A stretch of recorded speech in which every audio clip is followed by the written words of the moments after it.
I'm just going to say welcome to everybody first. All right, give me a countdown or something.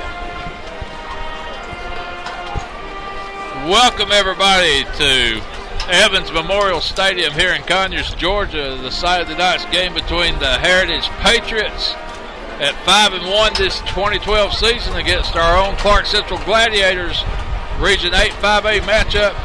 Gladiators coming in at 3-2. I'm Buster Crumpton, and alongside me tonight, Josh Miles doing the color commentary. Josh, what do you think of this atmosphere so far? It's good to be here, my first varsity game, but I'm glad to be here. I see a lot of folks out here in the crowd, and I'm just excited as they are for this game. Well, the weather was absolutely beautiful, nice fall day today. Just sun was out, getting a little warm, but I'll tell you what, since the sun went down over that horizon where those pines are sitting facing that Atlanta airport, it's gotten chilly. Yeah, I forgot my jacket. I think you forgot yours as well, so hopefully we can... Yeah, and the wind's picked up about 10 or 20 knots as well, so we're going to have to brave the elements, folks. We're on top of the press box here at Evans Memorial Stadium, and we're just going to try our best to call the action to you, and we apologize we couldn't get online tonight. The signal was not strong enough to live stream, but as you know, as we always do, we will upload it for on-demand viewing at any time at ClarkeCentralGITV.com, where you can watch the replay in its entirety from the opening kickoff to the last whistle. Josh, I'm going to let you see if you can pick some numbers over there on the Clarke Central captains, and if you get them, you can call them out. I'm going to see if I can get the Heritage guys here right quick. I believe I've got number 1 for Heritage, who would be Dustin Moore. I've got number 9, who is Chase Alfred. And there's a couple other numbers I'm trying to read, but they won't turn the right way. Go ahead, Josh.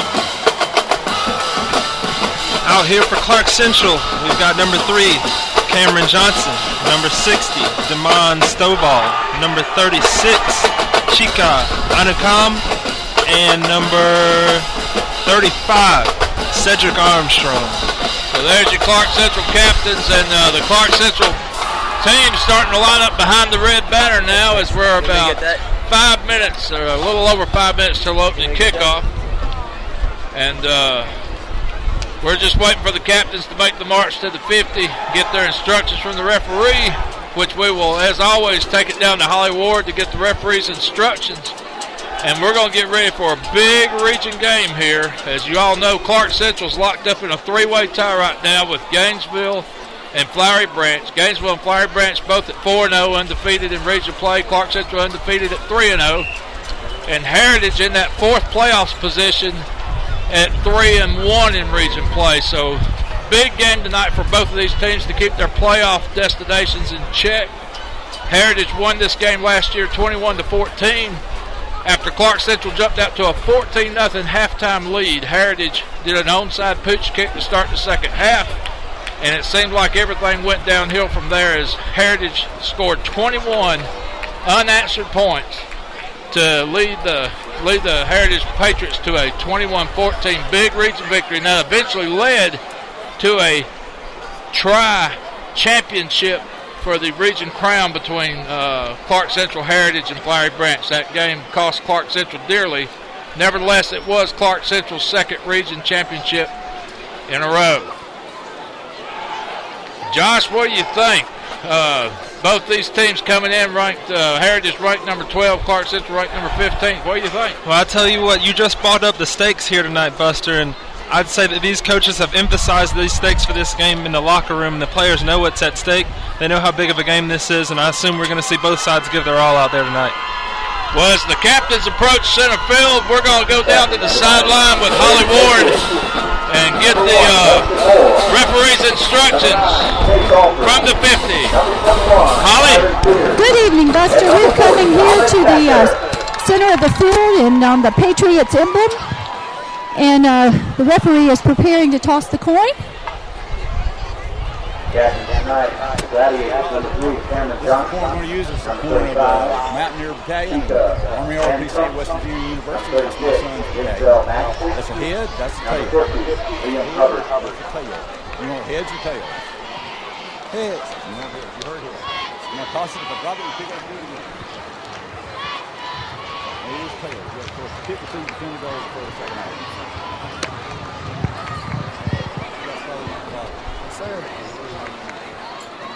Tonight's official, referee is Joe Rice, umpire is Chris Brown. Buster, as you're hearing, the Patriots have won the toss.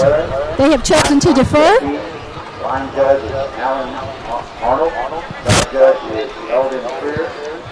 Well, here we go, Holly. We appreciate it as you get the instructions, and we'll be checking in with you all through the evening for anything going on the sidelines. As we're getting a lot of wind on these microphones tonight. It's gale force winds. I'm telling you, the flags are all flying straight ahead tonight here at Evans Memorial Stadium. 2:35 and counting before the opening kickoff, as both teams now will go to their respective banners and do their entrances.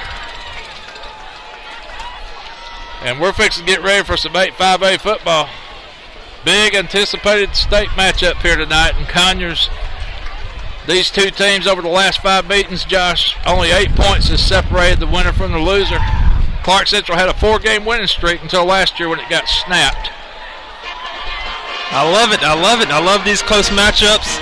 You can't walk away for any minute. You got to hurry up and go to the bathroom if you want to do that now, but go get your popcorn and get ready for a good game. Clarke Central didn't waste no time. They're ready to get this game rolling. They're already on the field, standing on the sideline, and now, of course, Heritage playing the chess matches. They're going to take their time running through that, humongous blue Heritage Patriots banner over there in the south end zone. It looks like they're having a pink out here tonight, Josh.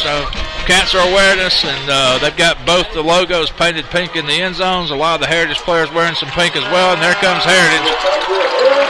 Number 12 in the state, 8 in the 5A classification. Yeah, I heard the PA announcer announce a little bit ago that it was also a 30th reunion here at Heritage from the 1982 class. Well, there you go. Nothing like those reunions to see who's gotten taller and see who's gotten wider. So we're getting ready here. And as you heard from Holly just a few moments ago, Clarke Central will start off receiving the ball as Heritage deferred the choice after winning the coin toss.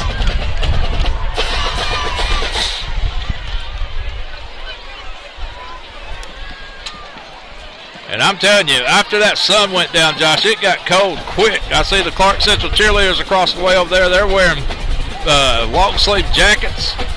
This is football weather. This is what it's all about. So let's see if we can get a number on the kicker. It looks like maybe number 22. Yeah, 22, that's Harrison Culp out there, a senior for the Heritage Patriots. Deep to return for Clarke Central. Looks like Jelani Payne and possibly Jamonte Smith. And here goes the kick. And they're trying that pooch onside thing. We fair catch it. We got to interfere, and that's a flag. It's got to be a flag.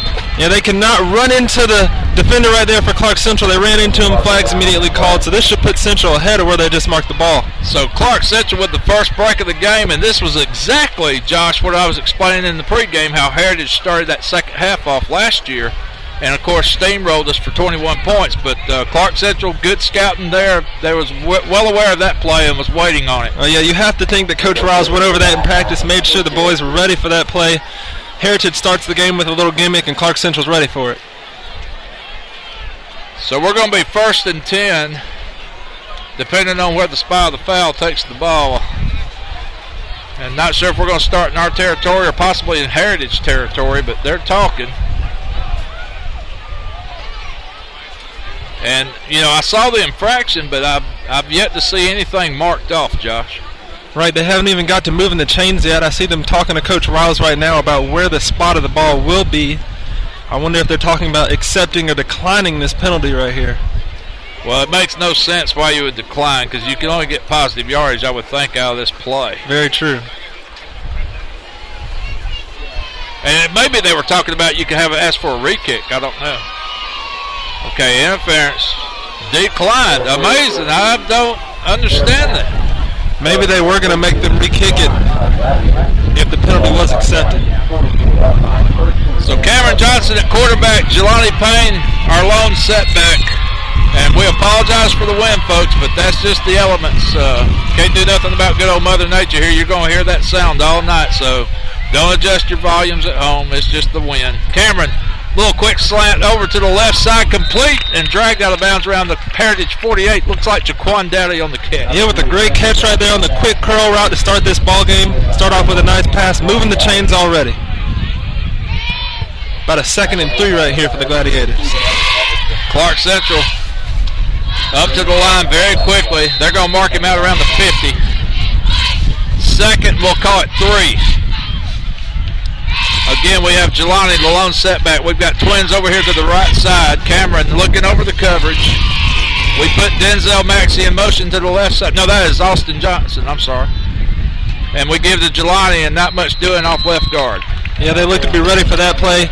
Got a stout Heritage defensive line right here. We've heard a lot in the pregame about number 9, linebacker Chase Alford for the Heritage Patriots. We heard that he was an all-state player, and he gets in on an early tackle in the ball game.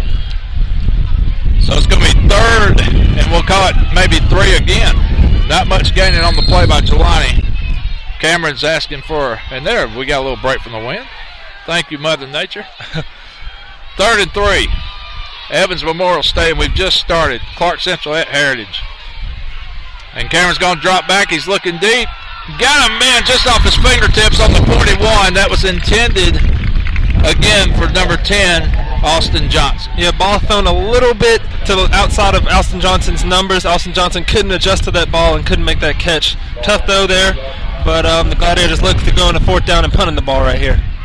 Senior Max Germain, number 13, comes in to punt for the Gladiators. He's been doing an excellent job all season of flipping the field position, and we certainly need him to try to pin Heritage deep on this punt here, but I think the wind's blowing into him, Josh. Blow snap. Germain gets a nice foot in. It's going to be fair caught around the 18 and almost bobbled.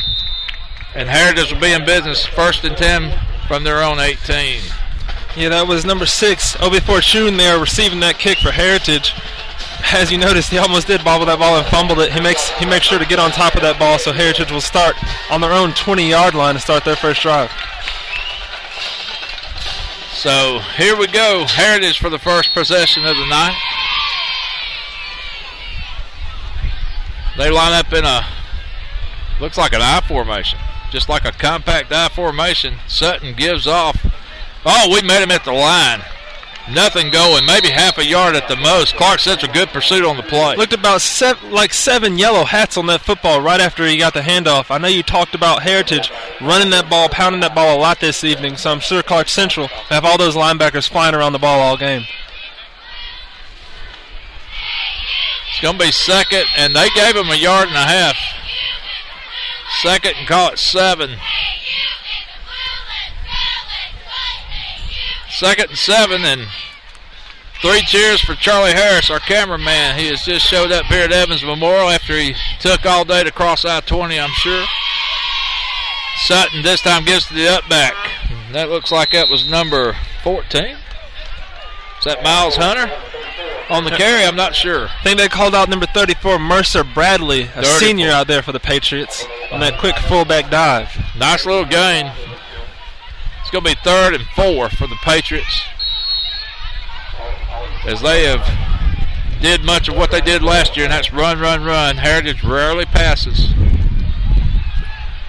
They are run-first offense. This time they stand the I formation again, a power I looking type formation. Again, they give to the right side, but good pursuit by the Gladiators.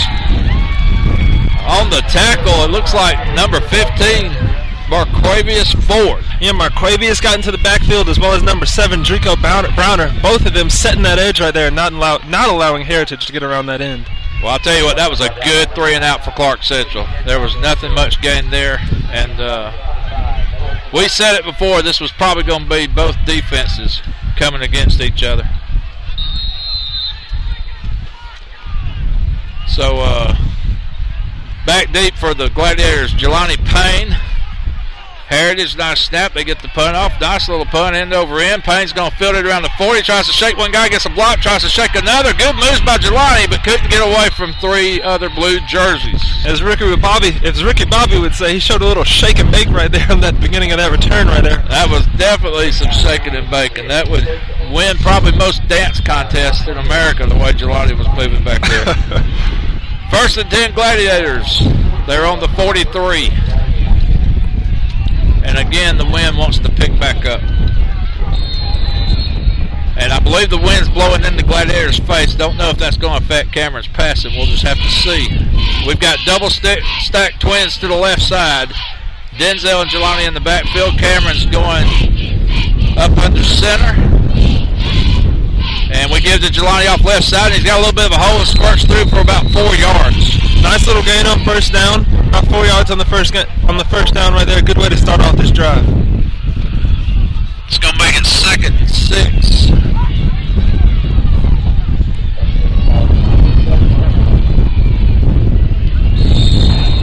And again, the wind's just playing havoc with our sound. Nothing you can do. All we can do is hope that you're enjoying it, and if it's bothering you too bad, just turn the volume down. 2nd and 6, Gladiators. We've got trips to the left side. Cameron drops back about 3 steps, and now he throws over the middle. Oh, and dropped again off the fingertips of Jamonte Smith. Wonderful little wide receiver screen right there set up. I know you talked about the wind affecting the passes. I'm not sure if it took a little bit off of it. Smith had the ball in his hands, though, just dropped it. Would have had about 20 yards possibly on that play. There was a lot of running room in front of him. Oh, no doubt. He could have ran for days. That was definitely a huge opening up the middle. It's going to make it 3rd and 6. Gladiators trying to get a drive going, but I really think we're going into the wind this time. It's possibly having some effects here. And we run Anthony Smith over to the left side. We've got twins again on the left side. Maxie in motion. Cameron's going to drop back. We're going to play safe and give Jelani. Gets to the outside. Can he get a hole or a seam? No, he's upended on the 50 by number 6 for Heritage. That's Obe Fortune. Yeah, it looked like Jelani had some space out there, but Heritage, they closed that hole up real quick with those quick linebackers they have. So again, the Gladiators will punt for the 2nd time tonight. Max Germain, our senior punter, who did a nice job of pinning Heritage deep last time in the wind. He's got to kick again into the wind. His 2nd punt of the evening. Not sure who that is back for Heritage. I think it is 6 again. Obi Fortune there. Okay, there you go. Lazy, high punt, getting around a couple of blue jerseys that did not touch any, though, and we're going down it on the 25. And now that you can hear me, welcome back to GITV. It's going to be one of those kind of nights. That wind is off and on. It'll leave us alone for a minute here. Watch when play picks back up. The wind will be right back on us. Yeah, this is definitely one of those broadcasts. We need that closed caption ability where you can just read like the Dow Jones report down at the bottom of the screen. 1st and 10 Heritage from their 26. Sutton again lines them up in a power I. And they're going to pitch out to the left side. And they got a little seam, and that guy's got a hole. He's got one man to beat, and that's Jamel Israel. And he stiff arms him and fights his way down to the 37-yard line. Great play there by the running back, number 21. Myron Fears. He came across that left side with about 3 blockers in front of him, making the way, paving the way for him to iron out some big yardage there for the Patriots. Well, and the Gladiators almost had him behind the line, but he found that one little seam, and he hit it quick, hit it hard, and he was gone. So the first real big play of the night by the Patriots as they're inside Clarke Central territory down to the 37-yard line, 1st and 10. Again, Sutton with an eye. Number 8, his tailback, Chase Alford. And he gives to the fullback, and there's nothing going there. We stack that up pretty good. Yeah, it looked like number 60, Damon Stovall, as well as number 49, Javion Hemphill in there with the tackle. Getting some great penetration in the backfield, not allowing that fullback dive to get anything that time. Boy, I'll tell you what, he got a good spot, didn't he, on that forward progress? Wow. I saw Central knocking him back, so yeah, that is a good spot indeed. Yeah, wow. I mean, that ball's on the 36. I thought he had no gain. Maybe even lost a yard, but good spot. It's going to be 2nd and 8. Again, they're very quickly to the line, Sutton under center. And this time they give to the tailback. Again, number 21, Myron Fears. Not much there as we upend him, maybe for a gain of a yard. Let's see where they spot this one, Josh. Well, they keep it on the 36 this time. Well, maybe that was a makeup call. All right, so it's 3rd and we'll call it 8 from the Clarke Central 36. Heritage trying to get a first down. They have not thrown a pass this evening. All running plays. This might be a time for a throw. You never know. They've got a guy out to the right side, number 13, Stephen Everson. A go-to guy, receiver here for the Patriots. And they do a play action. They're going to roll left. Sutton looks, throws, and completes it. He gets to number 42, Marshall Taplin, for the first down. Marshall Peanut Taplin, as we heard in the pregame. Well, that was a nice play. That was executed very well. Sutton with the play action pass, and he hit the open guy. Yeah, Taplin comes out of the backfield after the play action, coming open across that left side of the Clarke Central defense right there. So 1st and 10, Heritage. And you got to think this drive might be wind-aided. They're just moving down the field as hard as these flags are blowing around here at Evans Memorial. Sutton, man in motion.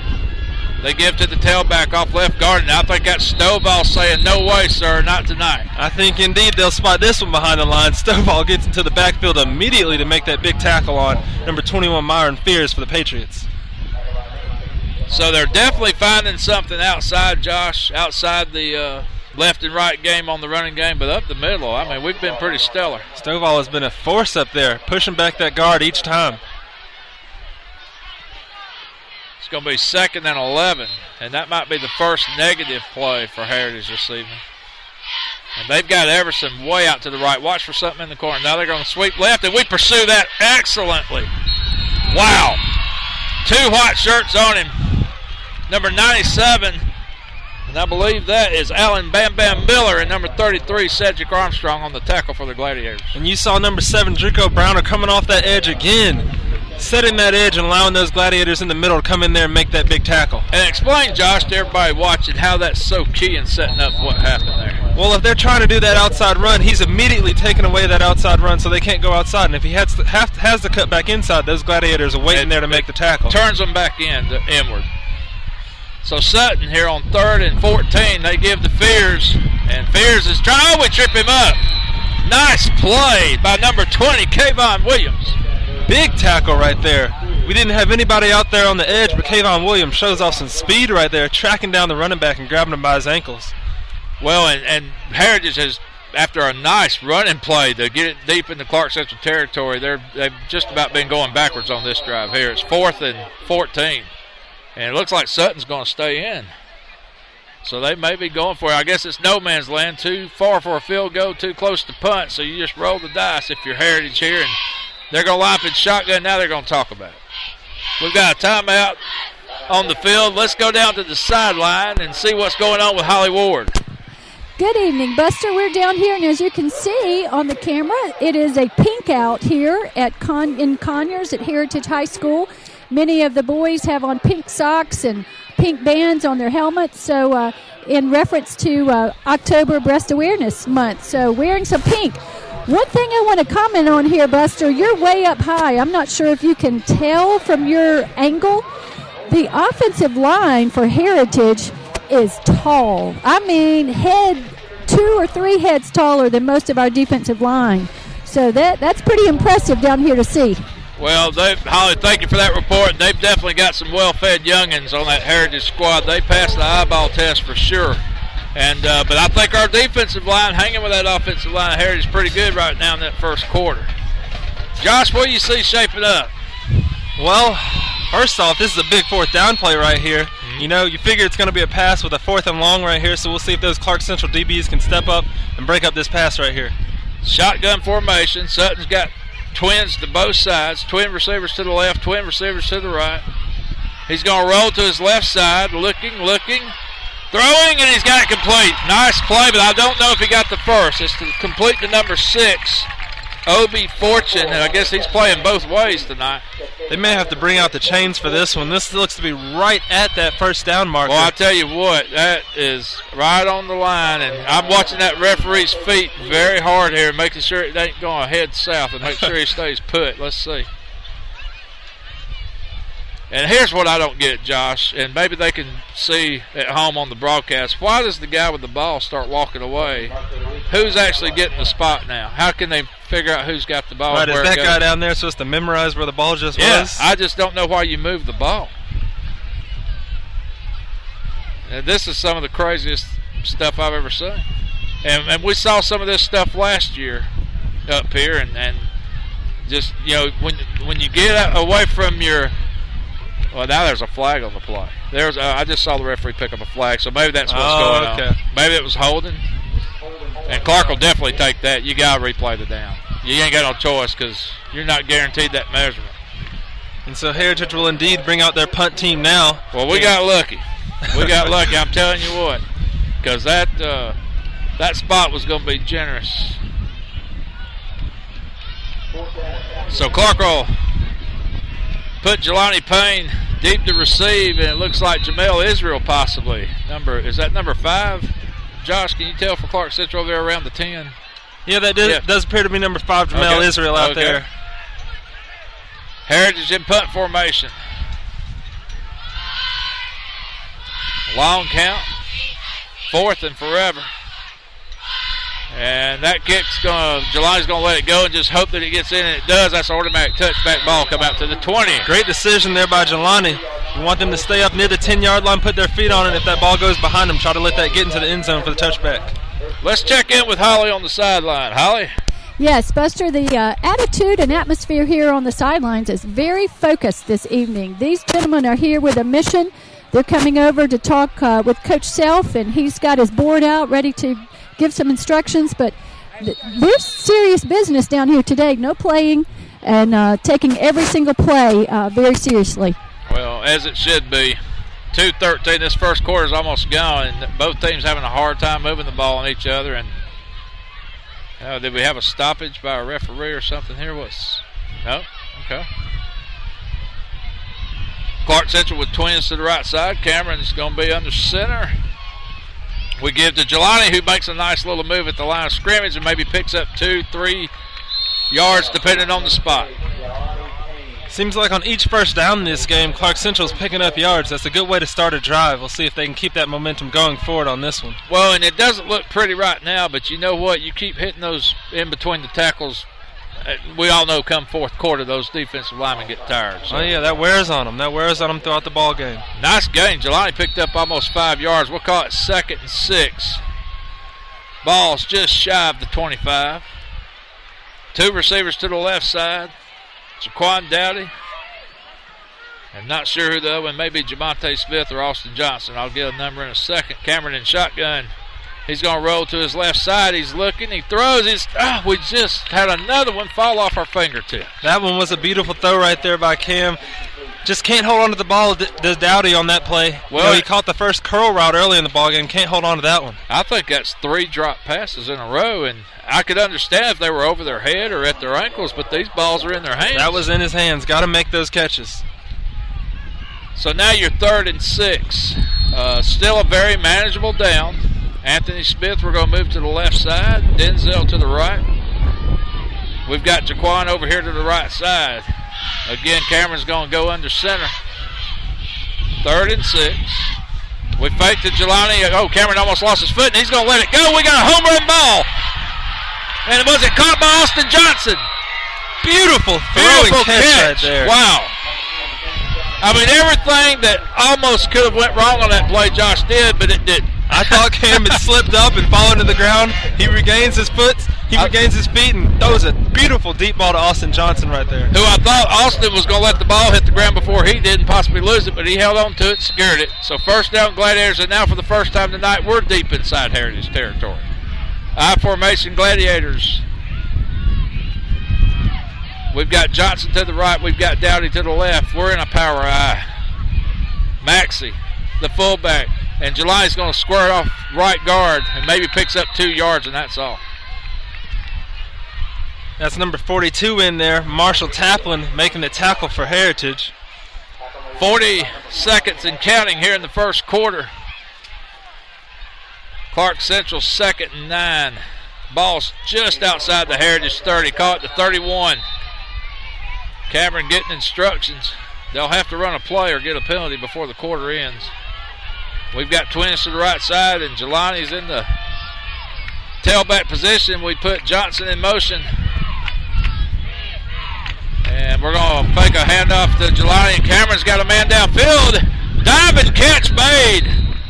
Oh, my goodness. Wow, Jaquan Dowdy made a great catch, but the referee said incomplete. That's one you got to want instant replay on. It looked like he had the ball. I never saw the ball touch the ground. That was pretty bad. Wow. So 6.2 seconds. It's going to be 39, and I believe it would have been good enough for a Clarke Central first down. So we'll line it up again. 6.2 seconds to go in the quarter. Cameron shotgun. And we're going to run a little quick play out to Jamonte Smith, and he dives to about the 22, but I don't know if it's going to be enough. It's going to be very, very close. Yeah, it looks to be just short, so looks like we'll have a fourth and about less than a yard right here coming up to start the second quarter. Well, that spot is very close, Josh. Look at the yard marker and look where they're standing. I only gave it to him. Wow. So as the first quarter ends, Clarke Central picks up a huge first down deep in Heritage territory. And as we cut out for the end of the first quarter, no score here, we're going to go to the sideline and talk to Holly. Holly, what you got? Yes, Buster, that ball that you just saw that was caught incomplete looked pretty close there, but fortunately the next play we came back and got a first down, and so we got some enthusiasm going and ready to continue and hopefully get 6 points. Well, Holly, if I didn't know any better, you're trying to tell me not to live in the past. Is that it? Just go press onward. Absolutely. Okay, we can do that. Absolutely. Well, thank you, Holly. It looked pretty good from up here. It looked like he got up under the ball and secured it. I never saw it hit ground. What about you, Josh? I didn't see it hit the ground, but, you know, Clarke Central made up for it on the next play with the great little screen play to Jamonte Smith, who dives for that first down. Well, and listen, this is high school football, and this comes with the territory. When you're on the road, you got to face adversity, and it starts with the bus trip up, and it continues on from there. So these are some of the things you just got to be mentally prepared to overcome when you're on the road in a hostile environment such as Evans Memorial, which this is turning into a rivalry between these two teams. Twins over here to the left. Cameron under center, 1st and 10. The ball's on the 23. Cameron's looking into the end zone. Oh, and he's getting pressured. Now he's going to have to tuck it up and run possibly. No, he's going to throw incomplete to a man on the 12. Yeah, it looked like early on he had Austin Johnson, but due to the pressure coming on Cam right there, he couldn't get rid of that ball early on and had to try to evade pressure, ends up getting rid of the ball. Thankfully, that doesn't turn into anything worse on that play. Well, and not trying to second-guess Cameron because he's done an excellent job all season, but I think he had a little space there. He might could have Before that pressure got to him? No, I think he could have ran before he threw it. I think he could have ran around right in. Nevertheless, 2nd and 10. Again, Jelani's our lone setback. He's got Maxey to block in front of him. We put Johnson in motion, and we give to Jelani, and he's going to dance and try to get a couple tough yards off center, and that might be it, down to the 22. They fake a little reverse right there. Those inside backers for Heritage do not bite and come up and make the quick tackle on Jelani on that play. It's going to bring up 3rd and 9.5. We have not moved the ball at all since we got the big passing play at the end of the first quarter. 11:21 to go. Second quarter action. No score. Heritage and Clarke Central. The home crowd's starting to get a little loud for their defense here. Cameron shotgun, and he wants to give Jelani. Throws back to the right side. Complete, and we couldn't make a move. We fell down on the 20, and that was Jaquan Dowdy on the reception. Yeah, that was a beautiful play fake right there, Buster, but when he gets the ball out to Dowdy, Dowdy just can't make that defensive back miss, and they make a key tackle right there. We'll see if Clarke Central can still put 3 points on the board, though. Well, it looks like they're going to bring in Matthew Ward to attempt a field goal here from the 27-yard line. They'll make it a 37-yard attempt. And he's got the wind behind him, so maybe that'll give him the lift he needs here. Long field goal. The kick is up. It's reaching, and I believe it might be good. How about that? From up here, it looked like it might have been wide left, but they said it's through there, and Clarke Central draws first blood, 3-0. Holly, what you got to say about Matthew Ward? Hey, Buster, that's pretty exciting to see here, and I think pretty nice field goal there. And you're right, the wind was at his back, and fortunately right between the uprights. Well, you can't draw it up no better than that. Mother Nature and Matthew Ward, great combination on that 37-yard field goal. And, Josh, we got an early lead. How huge is that when you're on the road? That's very big. We've seen the defense step up in this game already. Good to have points on the board and see that defense go out there and continue to make some plays tonight. Well, Heritage only averaging around, I believe, 18 points a contest this year. And that's the key. If you can get to that 21, 22-point mark, you got to feel like your chances are pretty good. But the key, Heritage only allowing about 6 a game. So that their defense, that's what they do.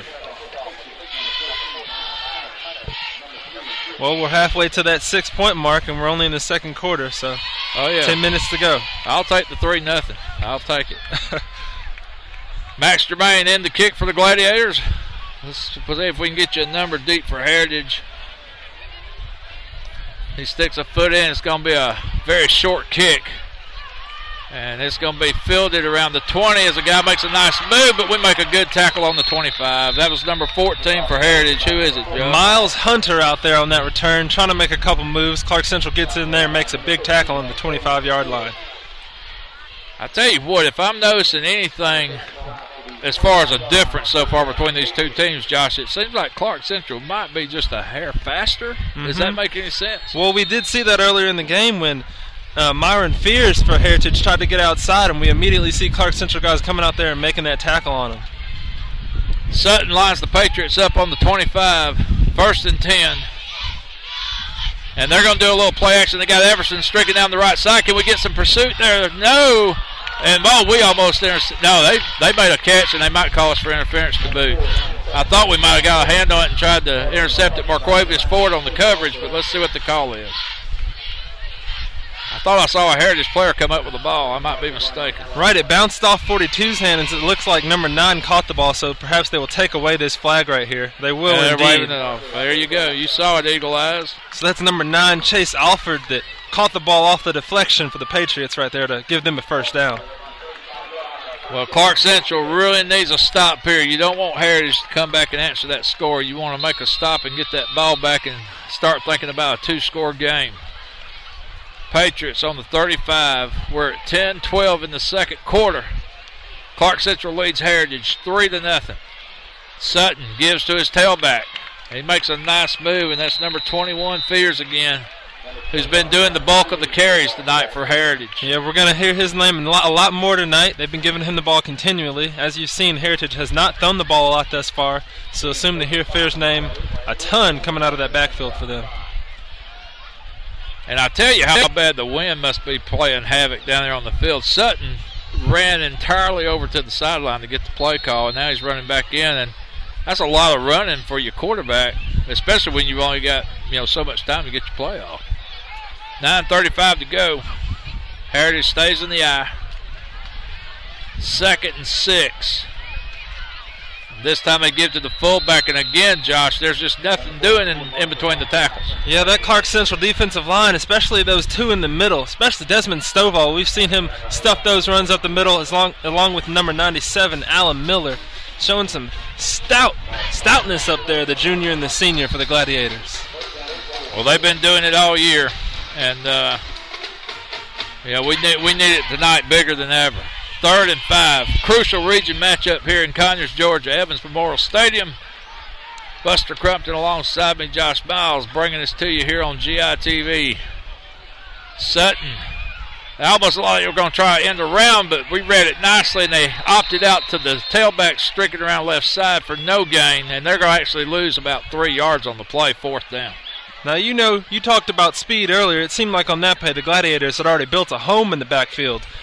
Yeah, you're kind of seeing that we have scouted them pretty good tonight, huh? Yeah, seems Clarke like we're reading Central their playbook. Ready for that play right away. We see Gladiators back there ready for that pitch and make the big tackle. 4th and 5. Heritage in a punting situation. We've got Jelani to receive. Let's see if the wind plays with their punt a little bit here.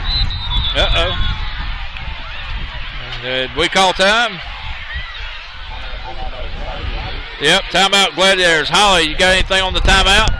Absolutely. Got a guest I'd like to interview here. We have Zach from Channel 2, and they're here televising our game.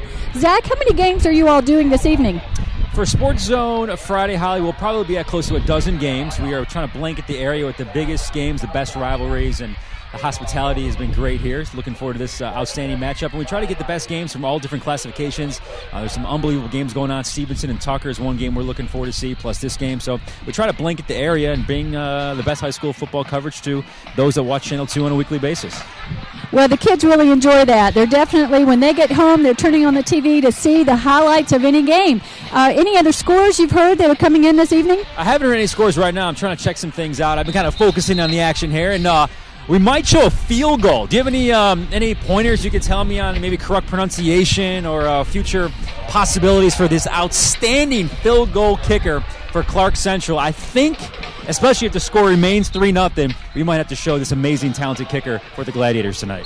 That sounds great. His name is Matthew Ward, and I have to add this plug. He truly is a soccer player first and foremost, and in his heart, but kicking football. Well, he looked great. I mean, he crushed that one through the uprights. He's the only points of the game so far, and I know he made his mama proud. I was watching you on the sidelines. You had that big grin on your face, and he didn't get hit, which is even better, so it's all good in your household. Wonderful, and thanks to Channel 2 for being here this evening. Well, thank you, Holly. And I tell you what, he's got a definite WSB voice. He sounded like he could be on WSB radio his whole life. And nice to hear him give props to Matthew Ward on that field goal that he made a while ago. On that punt play, it was bouncing around like a hot potato, but they finally mark it down on the 29.5-yard line. Clarke Central in business, 1st and 10. The thing that was scary on that punt, Josh, there was a lot of white jerseys that shouldn't have been around that ball. Right, and you could see those Clarke Central coaches yelling, "Get away from that ball, fire, fire, stay away from the ball," and it seemed like the ball was rolling around there, and I was unsure of who had touched the ball or not. Yeah, I seen that white beanbag, and I just know they was fixing to give Harris the ball. 7:55 to go, second quarter. Clarke leading 3-0, trying to stretch this thing out to a 2-score lead now. Cameron shotgun, trips to the left side. And Cameron's going to do a quarterback keeper, and he's got a little bit of room. He picks up 5-6 yards before being chased out of bounds. Nice job, Cameron Johnson. And you know what I love? At the end of that run, he stays on his feet. Tells that DB, get off of me, you know? I got this, and comes back to the huddle right then. Yeah, you're going to have to bring more of a load than that to take number 3 down, I can promise you. I've seen this guy run too much this year. Very nimble on his feet, and he runs with authority. Just a junior, Cameron Johnson. So we're second, and let's call it a short 4. We're on the Clarke Central 36. Twins to the left side. Jelani, the lone setback. We give to Jelani, who's looking for a little seam, but he's tripped up immediately. And, Josh, I don't know if he's getting tripped up or if it's his footing. Right, whenever he tries to make cuts, it seems that he is slipping up. I'm not sure if it's something with the grass out there or what's going on. We've seen a couple other players slipping up earlier in the ball game. So it's going to make it from 2nd and 4 to 3rd and 3, and seems like we've had a lot of big third downs tonight already, but here's another one. You want to keep this ball a little bit longer than just 3 and out. 7:12 to go. First half. Clarke leads Heritage 3-0. We give to Denzel, who squirts off left tackle for a first down. Nice job, fullback Denzel Maxey. I love that call right there, handing that ball off to the fullback on a 3rd and short. Irons out some yards right there for the big first down. So Clarke Central picks up a big first down. Clock's down to 7:03 first half. And we've got trips to the right side. Cameron's going to drop back in shotgun as he shouts out instructions to his offensive line. Cameron's going to roll right. He's looking, throws, complete to the 47 of Heritage, and almost a first down. Jaquan Dowdy. What's even more impressive about that catch right there, Dowdy slipped coming out of his break, regains his footing, and makes a big catch right there on first down. Yeah, I see a lot of patchwork, like they might have put some sod in here, Josh, but there's definitely a footing issue down there on the field. All right, I've seen quite a few players already slipping up tonight, as Dowdy did on that play. 2nd down and 1. And I tell you what, I'd give it to big number 36 again. Denzel looked sharp on that run while ago off left guard. Man in motion, Austin Johnson. Heritage bringing some pressure. And Jelani's going to score it outside. He's going to get the first down and a little bit more, but he stopped a little bit in his tracks after he got the first down. But nevertheless, good play, Jelani Payne. I thought he was fixing to break it out, Josh. I was fixing to get wound up. Early on, it did seem like he had a lot of space out there. Heritage closes into the ball, but still a big first down there for the Gladiators.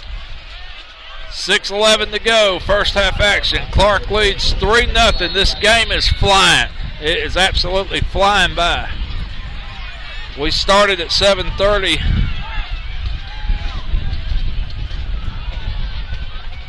And it's 8:08. So we've almost played a half of football in just under 40 minutes.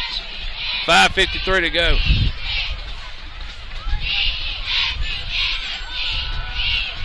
Cameron looking, and he almost lost his footing. He gets away from some pressure. He's got guys chasing him, and he's hit from behind. But he picked up maybe a yard after all that. So again, and you know, as this night wears on, you got to wonder if it starts getting kind of dewy on the grass and everything. We might start seeing a lot of people slip. Right, and I'm wondering if we'll see, I know with the wind playing a factor, and you talked about how quick this first half has gone by, if we'll see a lot of running plays continue in this ball game as teams are afraid to throw that ball down the field with this wind. 2nd and 10. Gladiators. Cameron loads, throws, complete. That's Austin Johnson, and he's got it down to around the 36 and almost another Clarke Central first down. Try to get an eye on where they spot this ball. Appears to be a yard short with that spot right there. He took that step back, and he's going to put it on the 38. So again, spots leave a little bit to be desired up here. It's going to be 3rd and a long 2. We're straight up in the eye. We got 2 receivers to the left side. Cameron may just want to give it now. Now we're going to break Denzel off to the left side. Watch for a Jelani sweep here. Johnson in motion to the right. And Cameron's going to roll. He's going to dump it off to Denzel. Complete. Nice catch. And nice yardage after the catch. Great job by Denzel Maxey to secure the ball, get the first down, and take the lick that he knew it was coming. That was a beautiful play call right there. You have the play action going to the right. Then Cam rolls out to his left and has Denzel come, and no one guarding him at all for a big catch. So Gladiators moving, and we're doing it all on 3rd down tonight. Just go ahead and flip the yard marker to 3rd down. 1st and 10 Gladiators. We're on the 25-yard line, and the wind's picking up again. Maxey in motion. We give to Jelani off left side, and he's looking for a seam, and he got a little bit of a hole, maybe 4 yards off left end. Well, it could have been 2 yards. He turned into 4 yards, squirting under that guy coming straight at him and diving for some extra yards. We're starting to see a little bit of jawing going on down there between the linemen. 2nd down and 6. Clarke, their deepest penetration of the evening. We're on the 21 of Heritage. We lead 3-0. 3:30 to go in the first half. We're going to double stack twins to the right this time. Johnson and Dowdy. Jelani, the tailback. Cameron under center. He's going to give it to Jelani. Jelani's got some room. Can he bust it outside? Jelani wants one man to beat. And he gets the first down and dives out of bounds around the 14-yard line. Woo! Showing some speed out on the edge and a little bit of ferocity in that rushing style, sticking out his hand and getting that man off of him to pick up the first down. Well, it's going to be 1st and 10 Gladiators, and they're going to spot the ball, I guess, just inside the 15, maybe by half a foot. 3 minutes to go, first half. Clarke leads Heritage 3-0, and we're trying to add some more.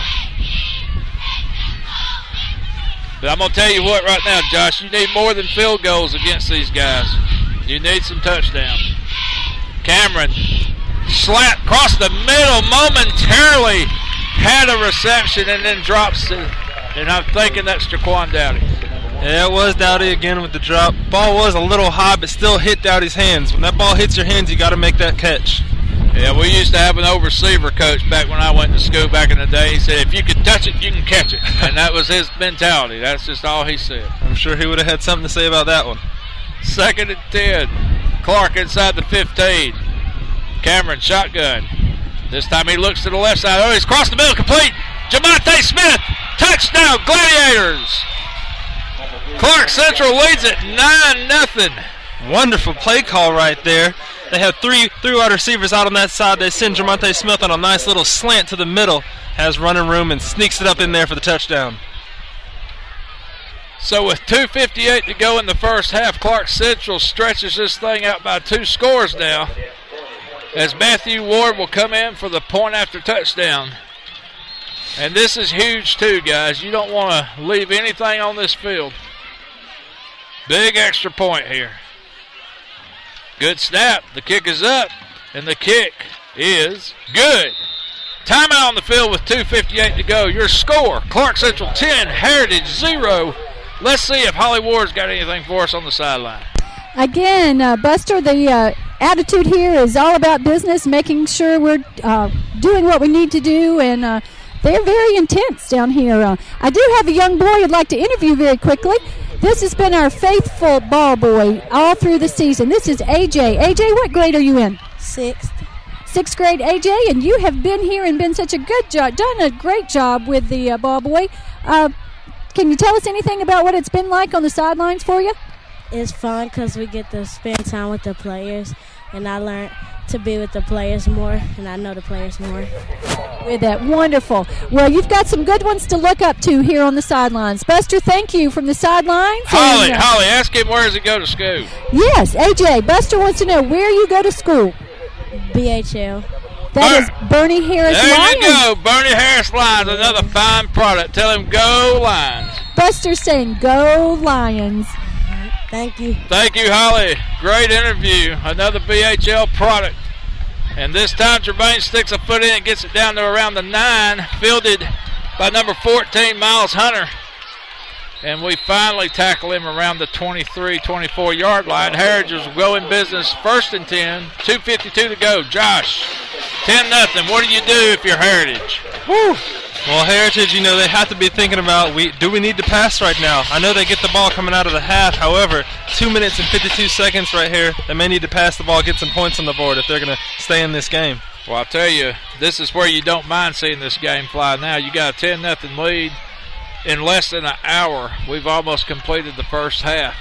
And I agree with you totally. It might take them out of their element, but they might have to start throwing the ball. They try and end the round, but we pursue that again. Great on the ends. I can't catch who got the coverage. I couldn't either on that one. It seemed like every Gladiator hat in the house was over there. I want to say 25, Nathan Fulton made the play. I'm not positive. I know you brought up speed earlier, Buster. We're seeing it more and more in this ball game. Anytime Heritage is trying these outside runs, Gladiators are getting those angles right there with that speed and making those tackles. Well, you know, Holly's been calling it all evening that they've got this workman-like attitude tonight, and I'm telling you what, we're playing assignment football right now on defense. Taking care of business. 2nd down, let's call it 12. Heritage having a problem putting some drives together. 10-0 our score. Clarke Central leads. We're at the 2:05 mark in the half. And this time they've got a little sweep going to the left side, but again a beautiful tackle made by number 5, Jamel Israel.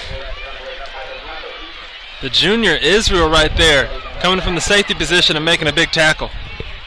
That's going to make it 3rd and 5, and I think that's what's been key for the Clarke defense tonight. They've been keeping Heritage in 3rd and minimum situations, 5-6 yards all night long. Sutton under center again. They're going to fake the pitch this time. We got pressure. We can't get him. He's getting away, going out left side, and he's going to run out of bounds, and he's going to be close to a 1st down. Let's see the mark. The mark's on the 34. Looks like that's where the chain is as well, so this will be a close call to see what they decide. Well, you know, they gave Clarke the 1st down last time, and I was fixing to say the guy in the white hat, he was sticking with that same mentality. Yeah, that's it. He can see it from across the field. It was a 1st down. So 1st and 10 Heritage as we get down to the 125 mark. And here, Josh, as a defense, what do you want to do with just 125 on the clock? What do you do to keep Heritage out of the end zone? Well, you might have to back off a little bit on those DBs. You can allow them to have those short gains right now, but you don't want anything long right now because you know there's limited time remaining on the clock. And maybe that's what this timeout is for right now, for the defensive coaches to talk over that mentality right now. Can't have any big plays allowed right now before the half. Well, Holly, as the teams take a timeout, let's go down to the sideline with you and what you got. You look like you're picking up something down there. Yeah, Buster, you're talking about it's slippery down here. I can pick up a whole divot of grass. It's several. Every time they're cutting, the grass is just kind of tearing up under their feet. So I think it really is impacting both sides as they're trying to cut and get around. But it's not really slippery. It's just tearing up underneath each of their feet. Well, you make a good point. Before the game started, we saw a lot of those divots out there and stuff, like a golf course that was full of bad golf club members. But now we're starting to see some dark spots where they're starting to probably dig down deeper into the ground, getting up some of that loose mud maybe and loose, wet, moist dirt. And you're absolutely right. I think the footing's being affected by both teams. And it may be better that we're playing here now because as it gets colder outside, that grass is going to get even worse. Oh, yeah. 1st and 10 Heritage. They're on the 34. And they look like they're going to go shotgun this time. Oh, bad snap. Can we get somebody on the ball? Sutton can't follow it. Can we secure it? We got a white jersey around it. Did we get it? Nobody's reacting, so I'm assuming Heritage got that ball. That ball was begging to be picked up by a Gladiator, but nobody heard the ball calling their name. Yeah, 33, Cedric Armstrong almost got on that ball, just barely missed it. Still a huge loss right there for Heritage. Oh, but could you imagine how huge of a break that would have been for the Gladiators? Have the ball on the 6-yard line right now. Man, oh man. So the clock's just continuously running now, and I'm sure Heritage just ready to get out of here. Oh, yeah. With a 10-0 deficit. Maybe they'll do that quick fullback dive right here, try to keep it safe. I'm sure they just want to get into the half right now. And they'll have to snap it or take a delay of game here. So, crazier things have happened. Now, if you're Clarke, you don't want to play too close up. You definitely want to play back. Don't let nothing crazy happen here. Oh, they ain't nothing going through that line. Devon Stovall and company and Cavante Bug and on then the 97, tackle. Alan Miller in there. Wow. I'll tell you what. Defense has come to play tonight, my friend. 13, 12, 11, 10 seconds to go. The half's probably going to end right there. Clarke Central leading this thing 10-0. Number 13 against number 15. You've expected it and you got it. And we're through the first half in pretty good shape. 10-0 our score. Holly, you got any comments? Nothing much happening down here again. The boys immediately turned to their field house seriously. I really, like you called it, Buster, it's a workman's attitude this evening. They're here about business. And as you can tell, the score is 10-0. And I'm expecting the Gladiators to come back out again very focused. Heritage walking in a little bit subdued as they're going into their field house. I know they have a lot to think about, and definitely the coaches will have a lot to talk about. Well, Holly, you're absolutely right. The body language of the two teams is very evident. Clarke Central's just acting like it's lunch break. It's time to go get something to eat. We'll be back out here in a little while. I'm not clocking in until I eat. Heritage walking off like they've lost their best friend. Josh, any comments? Great description right there, Buster. I tell you what, Heritage is going to get the ball to start out this second half. It'll be interesting to see Clarke Central try and continue this mentality we've been talking about to start out that second half. Well, we're going to take a short break. We're going to take time to refuel. We're going to leave the cameras here on the field for you for halftime. You'll probably get to see the Heritage Band perform. For right now, let's take a quick short break. This is GITV.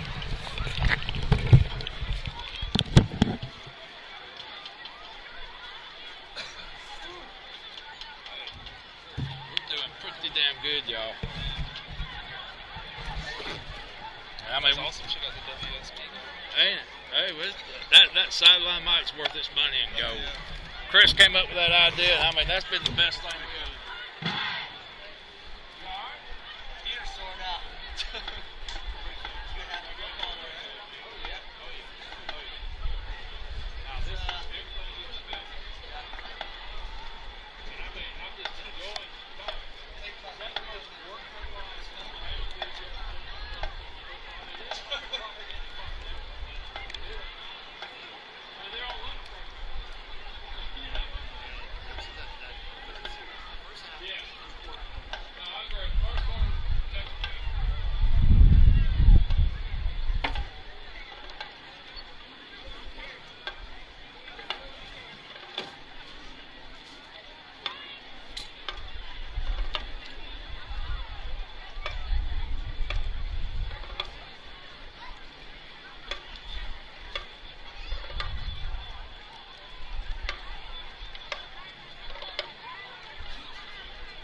sports fans, on behalf of Dr. Robbie Booker, principal, the illustrious faculty and staff of Clarke Central High School, and the parents of the Clarke Central Band Team, I proudly present the 2012 CCHS Marching Gladiators Band.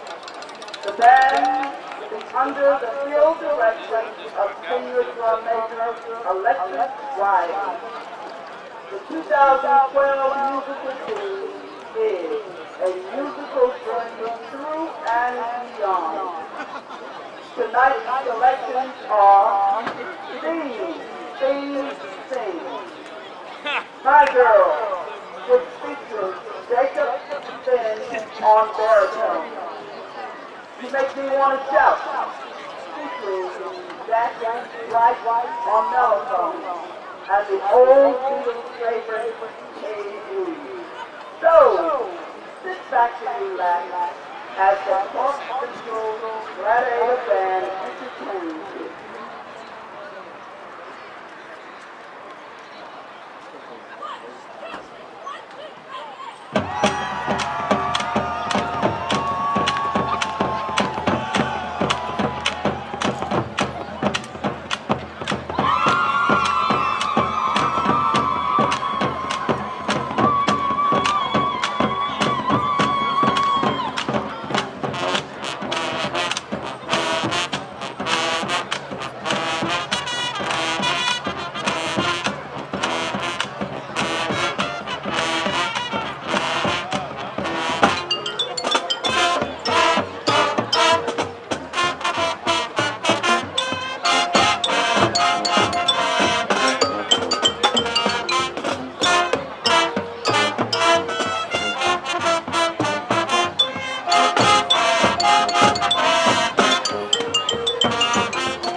Sitting there. Oh, that's close. Yeah, we are. That's close.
pretty good crowd for Heritage. Clarke Central got maybe a third.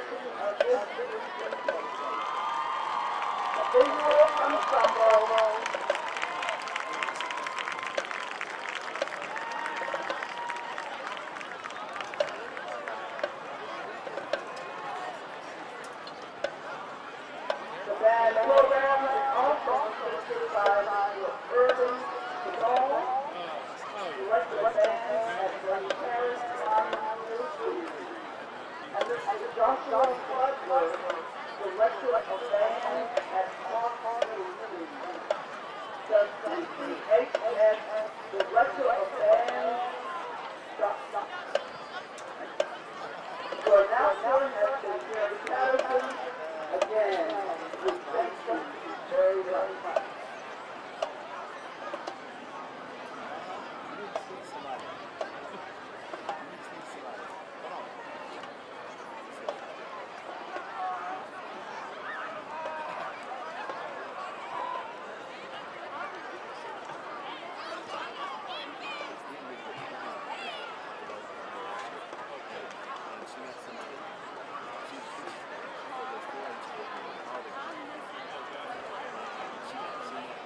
We'd like to give a special welcome to the Heritage High School class of 1982 as they celebrate their 30th year class reunion. This class spent 6 whole years at Heritage. Not a bad grade. They spent 7th and 12th grade here and were the last of the original Patriots that started in 1976. The school was open. Please join us tonight after the game at the Whistle Players in Old Town. It's not too late to join us for the ball night festivities at Cherokee Run from 6 p.m. to 11 p.m. Great food and entertainment expected. Payments to be accepted at the door. Class would also like to the family of one of their classmates, Jerome Brown, in the thoughts and prayers. Jerome passed away this week after battling cancer. The thoughts and prayers for our classmates is greatly appreciated. Again, welcome to the Heritage High School class of 1982.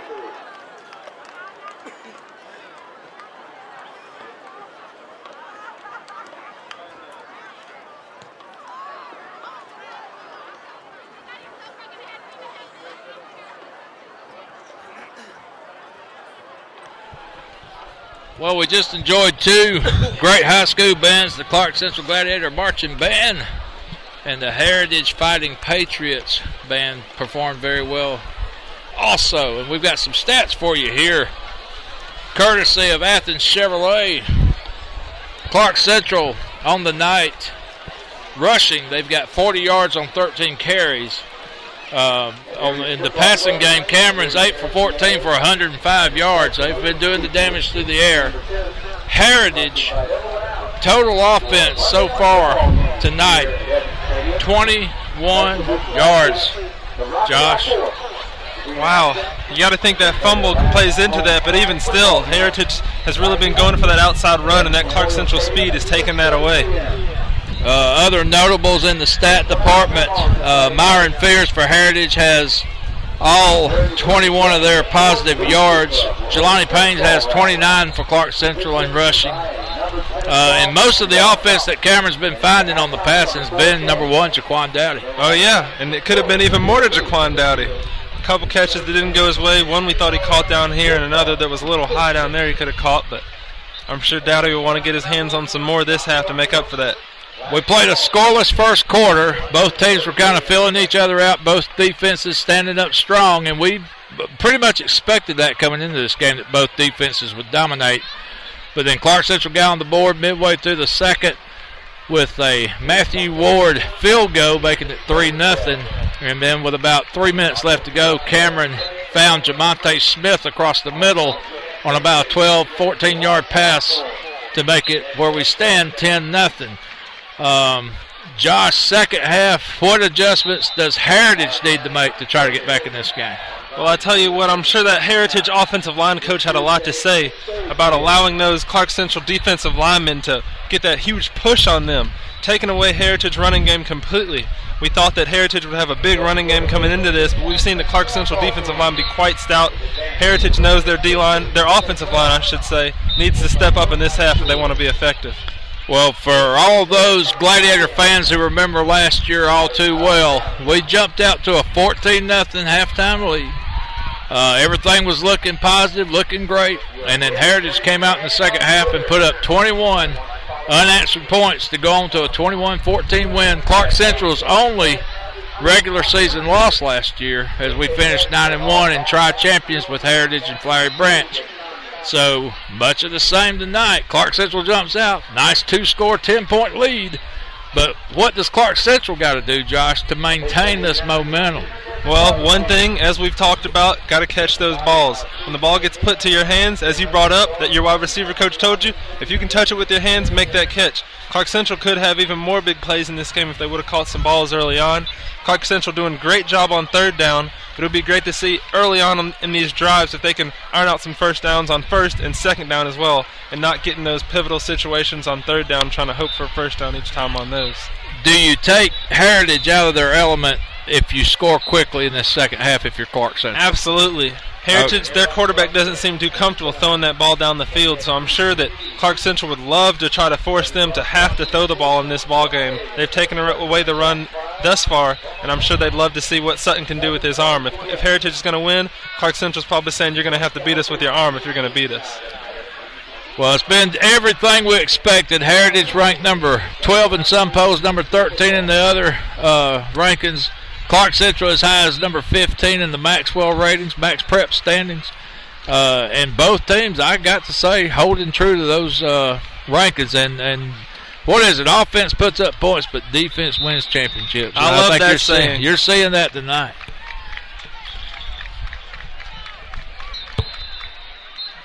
We're going to show you a graphic real quick of the top. This is the bottom 20 of the state 5A standings, and as you can see on these Region 8 5A teams, Flowery Branch at number 12, Heritage at number 13, and Clarke Central number 14. Just all three bunched in there together. Your tri-champions from last year, and of course another 8 5A team, Cedar Shows, ranked 20th. Now, we're going to show you the top 10 and show you the big bully that's lurking in the shadows from Region 8 5A, and that's that number 3 team, those Red Elephants from Gainesville, who we play next week. So, Josh, the schedule does not get no easier. Not at all. I mean, you think about you SEC fans out there, you talk about the brutal schedule you have. Well, here in Region 8 5A, Clarke Central are doing a brutal schedule. Big game tonight, and then they get a little bit of a break playing Gainesville next week, in which will be another huge region game. Well, and what's crazy about this schedule for Clarke Central, this is the first one of those teams we just mentioned to you that we're playing. We've still got to go to Gainesville. We got to come home and play Flowery Branch, and then we got to go across town on the other side of the Oconee and take on Cedar Shows at the Jungle. Oh, man, that's going to be a big one. I already know I'm going to hear a lot of trash talk coming up leading up to that game. Yeah, we're not going to tell you where Josh Mills went to high school, but we'll just tell you their colors are blue and orange, and that's enough said. And I'm not talking about Habersham.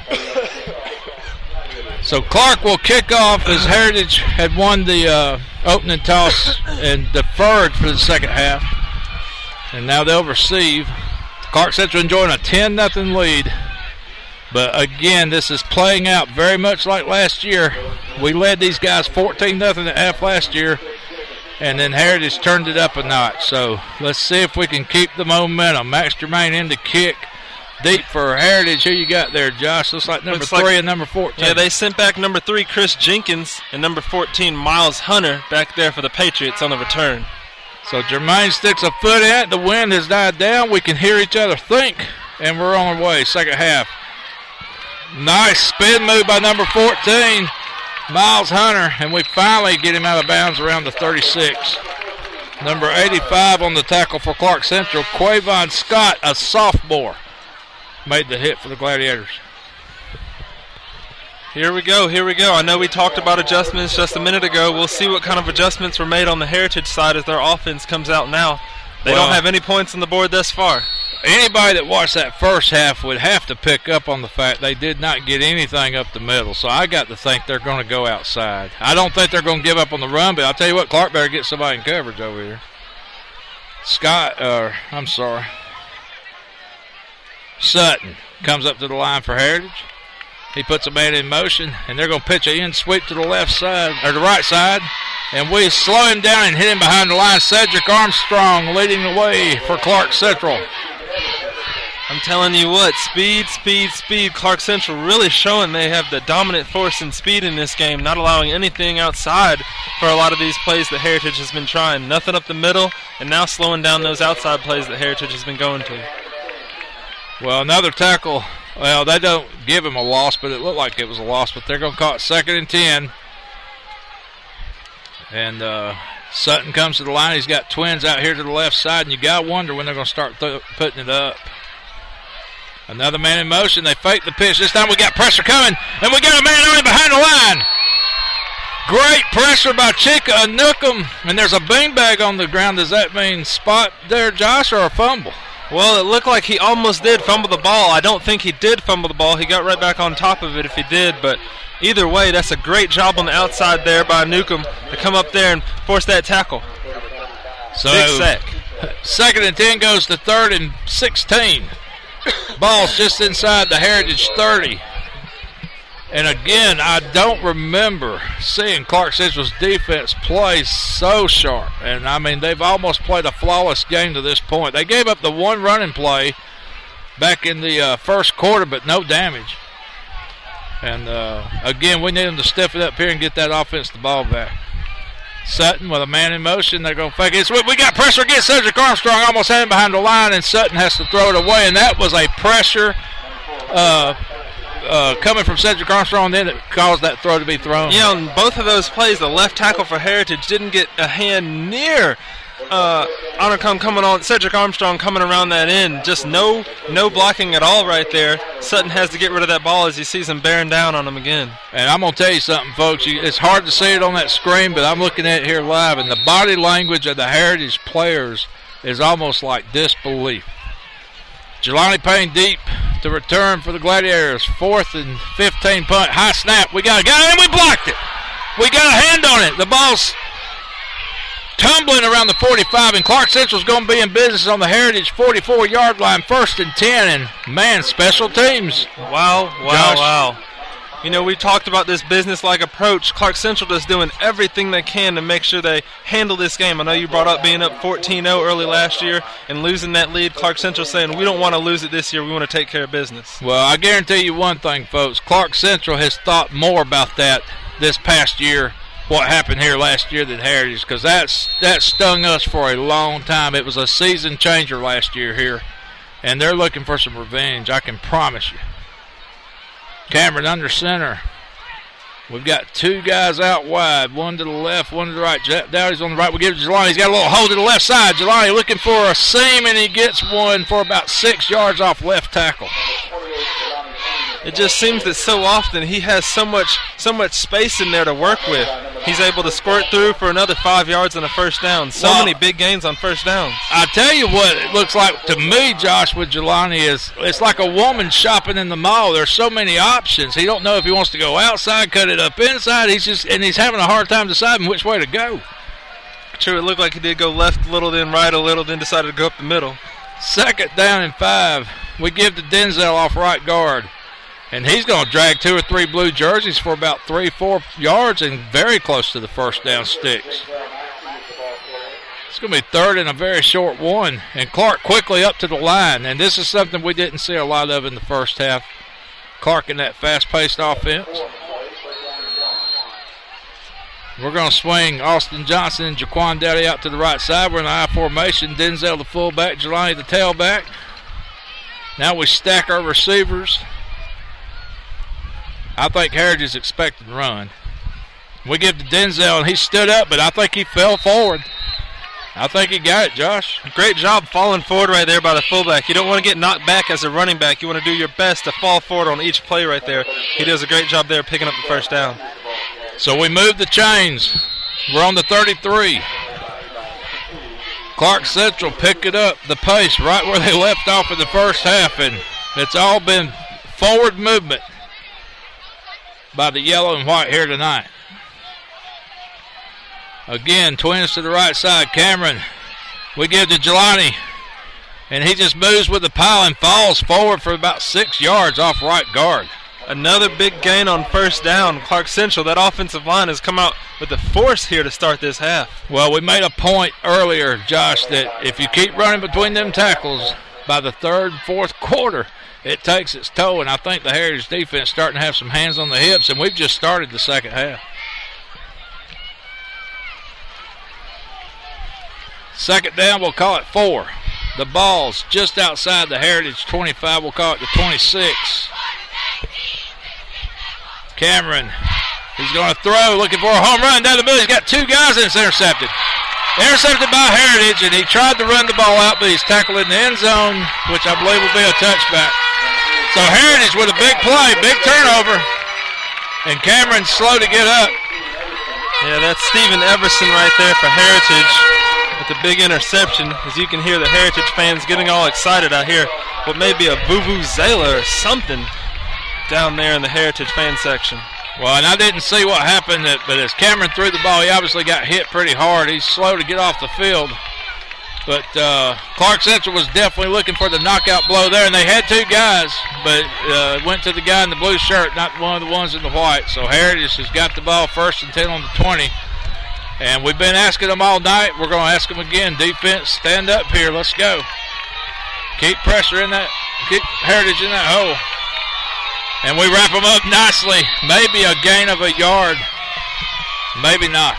Heritage having a hard time getting the running game going. And as you may have noticed, Heritage has changed quarterbacks. They have in senior quarterback Isaiah Spencer right now in the ballgame, trying to see if they can mix things up because Sutton hasn't been getting the job done for the Patriots. Yeah, I don't think Sutton got hurt or anything. He did get tackled pretty hard one time on a sack, but I think you're right, Josh. I think it's just a matter of productivity now. And Heritage starting to maybe feel their backs against the wall. We're at 7:05 in the third quarter. 10-0 our score. Clarke Central leads. And they're going for a deep ball. We got 2 guys now. Oh! Nathan Fulton had a bead on it, and he lost his footing around the 45 as the ball sailed over both his head and the wide receiver for Heritage, number 8, Obi Fortune. And, you know, I wonder if that was a little bit of a statement, you know, by having that quarterback throw the deep ball right there, letting them know that we do have the ability to throw the deep ball with this new quarterback that we have in the game. So Clarke Central will have an eye on that throughout the rest of this ball game. And that could possibly be to try to set up the run, you know, because they are a running team. I can promise you that. Clarke Central adjusting their coverage. They've got a man in motion, and we pursue quickly, but the quarterback escapes. And he dances around for maybe a 6-7 yard gain, but it's going to be short of a first down. It's going to be 4th and, let's call it 3, maybe 4. 4th and 3. And the punting team will have to come on. And we blocked the last one. Let's see what happens here. Defense, again, doing the job, Josh. They have really been stepping up. Still have the shutout going right now. Each series, they seem to be getting stronger and stronger, putting pressure on that quarterback right there. We saw the quarterback trying to elude pressure. Wasn't able to get a first down that time. So another 3 and out for Heritage. 4th and 4. We've got Jamel Israel back and Jelani Payne for the Gladiators. Nice, high, lazy punt. We're going to fair catch it and drop it. And get on that ball, Jamel. And we recover it. About the 44, and it'll be 1st and 10, and I'm looking to see Cameron's coming out kind of slow. But he's coming out, and I'll tell you, that guy's tough. It'll take a decapitation of some type to keep him out of the game. Good to see him back out there, whatever it was. Glad to see the medical staff of Clarke Central take care of it, and Cameron Johnson back out there on the field. Sheena Watkins, our trainer, does an excellent job each and every week with these players. 1st and 10 Gladiators on the 44. Cameron puts Denzel in motion to the left side. We give to Jelani. He's got a little bit of room outside, and he gets around the defender and tucks it back in. He gets the first down and more, about a 14-yard gain, Jelani Payne. Wonderful run right there. A little cutback. Started left and hit the right side. Broke a tackle and got down the field for about a 15, 16-yard carry on the play. So we moved the chains again. And the thing I'm noticing now, Josh, it was taking us till third down to move the chains. We're kind of moving them on first and second down now. Right, and I brought up, we don't want to see those third downs, having to convert those third downs over and over. It's good to see us moving the ball early on in the down series. 1st and 10, Glads. We're on the Heritage 42 after the nice run by Jelani. And we pitch it to Jelani. He's got some space. If he can hit that hole, he does. He gets to the 30, to the 26-yard line before he's dragged down by a Heritage defender. Another wonderful play call. We saw a man coming in there at Cam Johnson. Johnson gets off the pitch as quick as he can. Jelani takes it for another about 17, 18 yards on the play. Well, one thing that'll make your quarterback feel better is when you're picking up yardage in these kind of chunks, and I'm starting to see a spring back in Cameron's step. 1st and 10, 5:17 to go, third quarter. We give to Denzel, nothing doing. Stacked up at the line.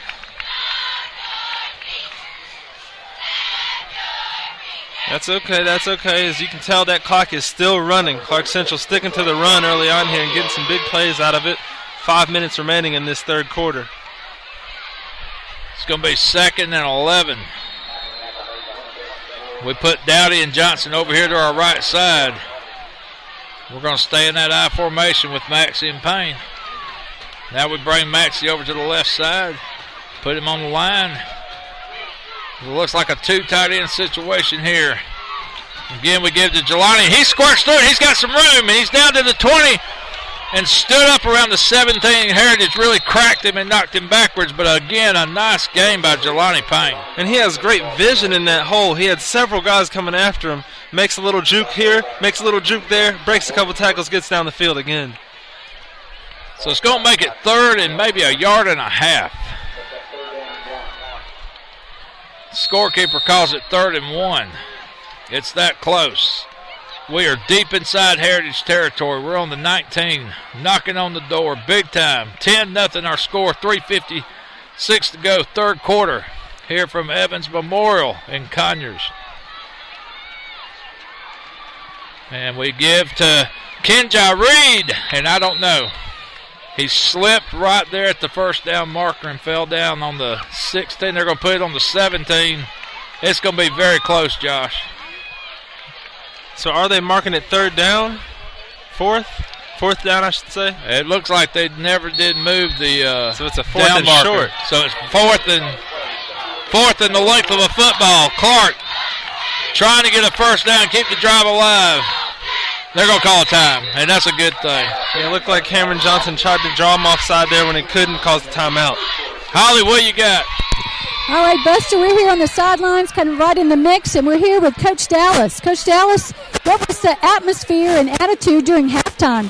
Well, we were at this same place last year, and we was ahead 14-0, and they come back and got us. So we just got to stay focused and keep doing what we're doing, and we got a good chance of pulling this thing out. What are some things that you're happy to see out there this evening? The attitude. They physical. They playing smart football, Clarke Central football. That's what I'm happy to see. Wonderful. Coach Dallas, we appreciate everything you do for this program. You are a faithful follower and work hard with us, and we really appreciate you. Thank you.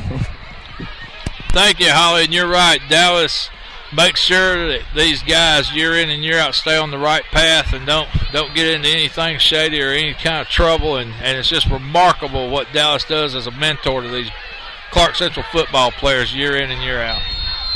3:16 to go, third quarter. Clarke Central 4th and less than a yard. We're on the Heritage 17. Big down, probably play of the game coming up here. Cameron's going to roll. He's got room if he wants it. He throws, complete to Bubba Ward. To the 5, Bubba Ward, touchdown. What a play, Buster. Seemed like they ran that one earlier. Bubba Ward gets open, breaks the tackle, rumbling, bumbling, stumbling into that end zone. Well, I'll tell you what, WSB's got some highlights tonight, and we might as well just call it the Ward Show. Holly, how you feeling about that one? Oh, Buster, that is something else. Here he comes, shaking hands with his little brother. That was something else to see. I tell you, everybody's cheering for him, and we're excited. He's put us up now 16-0, and Matthew coming in hopefully will add the extra point. Well, I tell you what, that was a beautiful catch by Baylor, and there's Matthew. And we give him a double dose of wardage here in the third quarter. 17-0 Clarke Central, 3:07 to go here in the third. And Josh, we talked about it at half. If Clarke Central could come out and score quickly, if it would take Heritage out of their element. We've already seen a quarterback change. So now you've got to think the chips are starting to stack up. Heritage is thinking even more about the pass right now. This is playing into Clarke Central's advantage. We've seen that pass rush get after them early on when they took Sutton out of the game. We'll probably see the pass rush again as Heritage may be going to the pass. Well, you gotta think that Heritage is really starting to feel the heat now, and we're just going to have to see how they respond to a flurry of Clarke Central first downs. And other than the intercepted pass that Cameron threw earlier, they haven't really slowed us down. Very good point. We were moving down the field on that drive right there. Just a big interception right there for Heritage, but Clarke Central comes right back at them and scores on that drive. Well, 17th spot, and if you would have told me this at about 3 o'clock this afternoon, I would have told you went to happy hour too early. 3:07 to go. Max Germain, end over end. Is the ball going to stay in bounds? And that's a free ball. Very alert play by Clarke Central's Marquavius Ford on that play. Is that number 15 that was chasing that ball? No, 25, Nathan Fulton. He almost got that ball, Josh, before the Heritage defender. Yeah, that was real dangerous. Heritage noticed at the last second he better go up and get that ball, but Fulton almost got that football. Would have been Clarke Central ball in enemy territory. And again, almost another huge special teams play by the Gladiators. We've had a block punt earlier. Heritage comes out 1st and 10. They're on the 24. They've got 3 wide receivers to the right side for the first time tonight. And they throw the ball down the middle, incomplete. Quarterback number 10, Isaiah Spencer, was looking for a receiver across the middle and threw it a little bit low. It would have been a tough catch. Great defensive play there by Javion Hemphill, sticking his hand in there and breaking up that pass. 2:59 to go. Third quarter, and all of a sudden the clock's just not moving because we're starting to see a lot of passing. That's a complete to number 9 for Heritage, Chase Alford. Looked like a bit of a busted coverage there. There was no one in the middle on Alford on that passing play, wide open for the catch. Well, and I'm going to tell you something, folks, and I can tell you from last year, these Heritage guys won't go away easily. You're going to have to fight them to the end. And I know that 17 spot looks pretty right now on that scoreboard. It can change in a hurry. And we've got some defenders moving around. Spencer, shotgun. He's looking to his left side. Now he throws to the right, and he's got a man streaking down the side. Incomplete. That was almost a disaster for Clarke Central. As he throws it deep to Tyler Weaver, Weaver just can't hang on to the football. Beautiful throw right there, though, by Isaiah Spencer, showing off his arm. Yeah, he threw it some 55 yards in the air. And, I mean, he didn't look like he threw much on that ball either. It looked like that was just a walk in the park. 2nd and 10. Clock's at 2:36.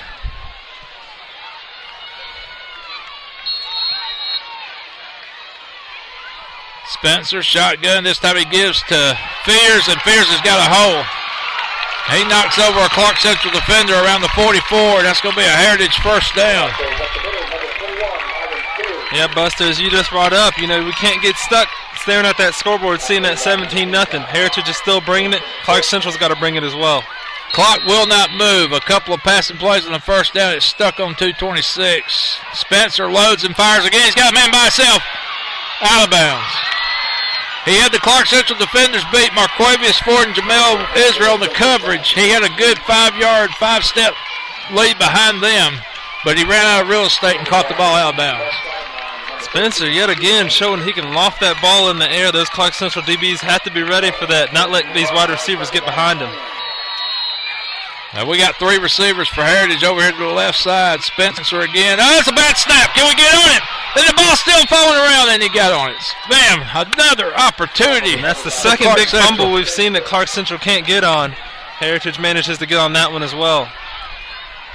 That's a huge loss. That's going to make it 3rd and 22 for Heritage. And they're going to line quickly up in the shotgun.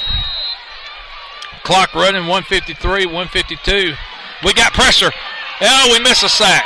Spencer's going to tuck it up and run, and he just juked the guy, and we upend him around the 45. So that's going to bring up a big fourth down, and are you in four down territory now, Josh? I would think Heritage is most definitely going for this play. We got to watch out yet again for that quarterback run. Isaiah Spencer, if he sees pressure, he seems to like to want to tuck that ball away and try to iron out the first down with his legs. Well, they immediately know what the play is. They were given some kind of hand signal. 4th and 11 here. Spencer dropping back, rolls, getting chased, throws down the middle. He's got a man wide open. That's Alfred again. And, I mean, he's finding that soft part of that coverage. That was huge. I mean, you've also got to think about him eluding that pressure. We had 2 guys on him yet again. Spencer steps to his left and is able to deliver that ball down the field. Now Heritage in their version of the hurry-up offense. 1:10 to go in the 3rd. They're playing with some urgency now. Spencer shotgun again. And they're going to give the Fears, and we almost hit him behind the line, but he squirts away and gets about 3 off right guard. Chica's got to make that tackle, number 35 for the Gladiators. Almost had it. I mean, he was right on the running back on that play, just couldn't make the tackle. Well, Clarke Central definitely looking forward to this quarter ending. Their defense is starting to look gassed for the first time tonight. Yeah, we haven't seen this at all night. We can even see those defensive linemen with hands on the hip for Clarke Central, something we saw earlier from Heritage. 35, 34, 33 seconds to go, 3rd quarter. Clarke Central leads 17-0, but this does not feel like it's going to be enough. Spencer, and he's got a man wide open, touchdown. Beautiful pass. Looked like they caught number 15, Marquavius Ford, with his eyes still in the backfield. Wide receiver slips right behind him for that touchdown pass. So Heritage grabbed some points, and they grabbed, more importantly, some momentum here as the 3rd quarter's winding down. 22.5 seconds to go, and they get their first points of the evening. 17-6, the point after attempt to be determined. The kick is up. The kick is good. Number 22 for Heritage on the extra point, Harrison Cook. And it's a 10-point ball game again. 17-7, just like that. Well, we talked about it. We figured Heritage was going to have to go to the pass. They do, and they get a touchdown from it. We're going to go down to Holly during this break in action. Holly, who you with? We're just down here, and the referees are getting some water. That, like you said, the pace of that game has speeded up with the no-huddle offense there, and so everybody, that whole atmosphere is changing, but hopefully we'll come back out strong and ready to play some defense. Well, Heritage drove it for the first time the length of the field, and the Gladiator defense for the first time all evening looked a little bit tired. Now you just got to ask your offense, Josh, to step up, knock out some first downs, control the clock a little bit, and let's just get out here and get this win. Right, this running game for Clarke Central is going to be very key here to try to iron out some first down and milk that clock. Deep, end over end kick, and I just let it go in the end zone. They do. That'll be a touchback. High school football, as soon as that ball hits the end zone, you can't run it out. It's a 1st and 10 on the 20. So the Glads with 22.5 seconds to go in the 3rd will be 1st and 10 on their own 20. And just to bring you back up to speed now, we've been moving the ball just as good as you saw Heritage move it on that last drive the whole second half. Let's see if the Heritage defense grabs some of that momentum their offense just gave them. Cameron under center. We give to Jelani, who almost lost his footing, and he got nothing. And they're in that part of the field that's been suspect all night, that muddy-looking part of the field between the 20 and 25. Right, you can probably see that as you look at your screen. Trying to get the footing down there seems to be very difficult for these players. You could tell after Giovanni got the football, trying to get his footing and get to the middle of the field. Well, we're going to break it down for you, folks. It's the end of the 3rd quarter. You've got a 10-point lead, 17-7, Clarke Central over Heritage. Big region contest. Got all kinds of implications on how this season plays out. And all I can do is say, hold on to your seat, because you've got a big-time finish coming your way, whether you're a Heritage fan or a Clarke Central fan. Josh, give me your theories here. What's Heritage talking about and what's Clarke Central talking about? Well, this isn't good. We've seen Clarke Central do so well on those first downs. Having a short gain on the first down leaves you a big second down right here. I'm figuring we're going to end up seeing a third down. I don't know if Clarke Central will go back to the play action, which has worked earlier, or what they'll do. I'm sure Heritage is hoping to hunker down and get those linebackers in to make some tackles, as we just saw in the last play. Well, if there's one positive right now, the field position has flipped because of the end of the quarter, and now Clarke Central's in a little bit drier sod or surfacing now than what they was in a moment ago. Let's see if that comes into play. So 2nd and 11. And I tell you what, these referees, they're going to get a lid on this right now. They're going to have a talk to them about they don't want to see no funny business. They don't want to see no funny stuff. And, you know, my hat's off to this officiating crew because that's how you keep a game under control. You talk to them before it starts to even halfway get out of hand. No, that's a very good thing to see. And not just talking to the team captains, bringing all 22 of those guys in the huddle and letting them know how things are going to be called. So 12 minutes to go, folks. Hold on to your seats. Clarke Central leads Heritage 17-7. 2nd and 11 from the Clarke 19. Cameron, he's going to do a little quarterback keeper. He's got a little room. Cameron makes a man miss, and he dives across the 30, and that may be good enough for a first down. First down indeed. They do the run fake, and then Cameron comes out to his left, makes a few guys miss, and gets the first down. Great run there by him. So Cameron, as he's done all year, leading us, and he led us greatly to a first down on that play. 1st and 10 from the Clarke 30. 11:42, 11:41. We just want that clock to go away. Jelani, tailback. Maxey, the fullback. We've got double-stacked twins to the right side. We give to Denzel the up back, and he falls for about maybe a yard. That's okay. That's okay to happen on first down. That clock is still running. That's what Clarke Central wants, to keep that clock running. Well, the key here is Heritage is down 2 scores. You just got to make sure they don't get the ball back 2 more times. It's pretty basic. Very good point. So just keep the ball, keep the chains moving. If you have to give the ball away, make sure there's not a lot of time left. 11 minutes and counting. Cameron fakes to Jelani. He wants to throw, and he's got Jaquan down. A great catch. Jaquan's still on his feet, and he's dragged down, but we've got a flag. Got a flag in the backfield, and that's usually around the area where you see holding. And there's a Heritage player down on the ground as well around the Clarke Central 46. So a lot going on here. Jaquan Dowdy made a great catch. And I don't know, I think they're wanting, Clarke Central's acting like the penalty might be on Heritage. They're talking about maybe declining. Well, they're talking to the Jelani Payne, are they not? I see them discussing stuff with the coaches right now. A lot of the offensive linemen are coming backward. It seems that it may be on Clarke Central. I'm not sure if there was a... They're waving the flag. Oh, wow. That's huge. That is big time.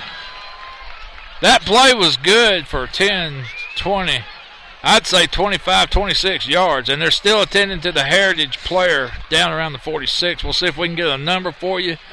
Josh, can you tell by the way they're working on him, is that cramps or is that something else? Yeah, they do seem to be lifting up his left leg and working on that right now. Perhaps he does have a cramp in his left calf.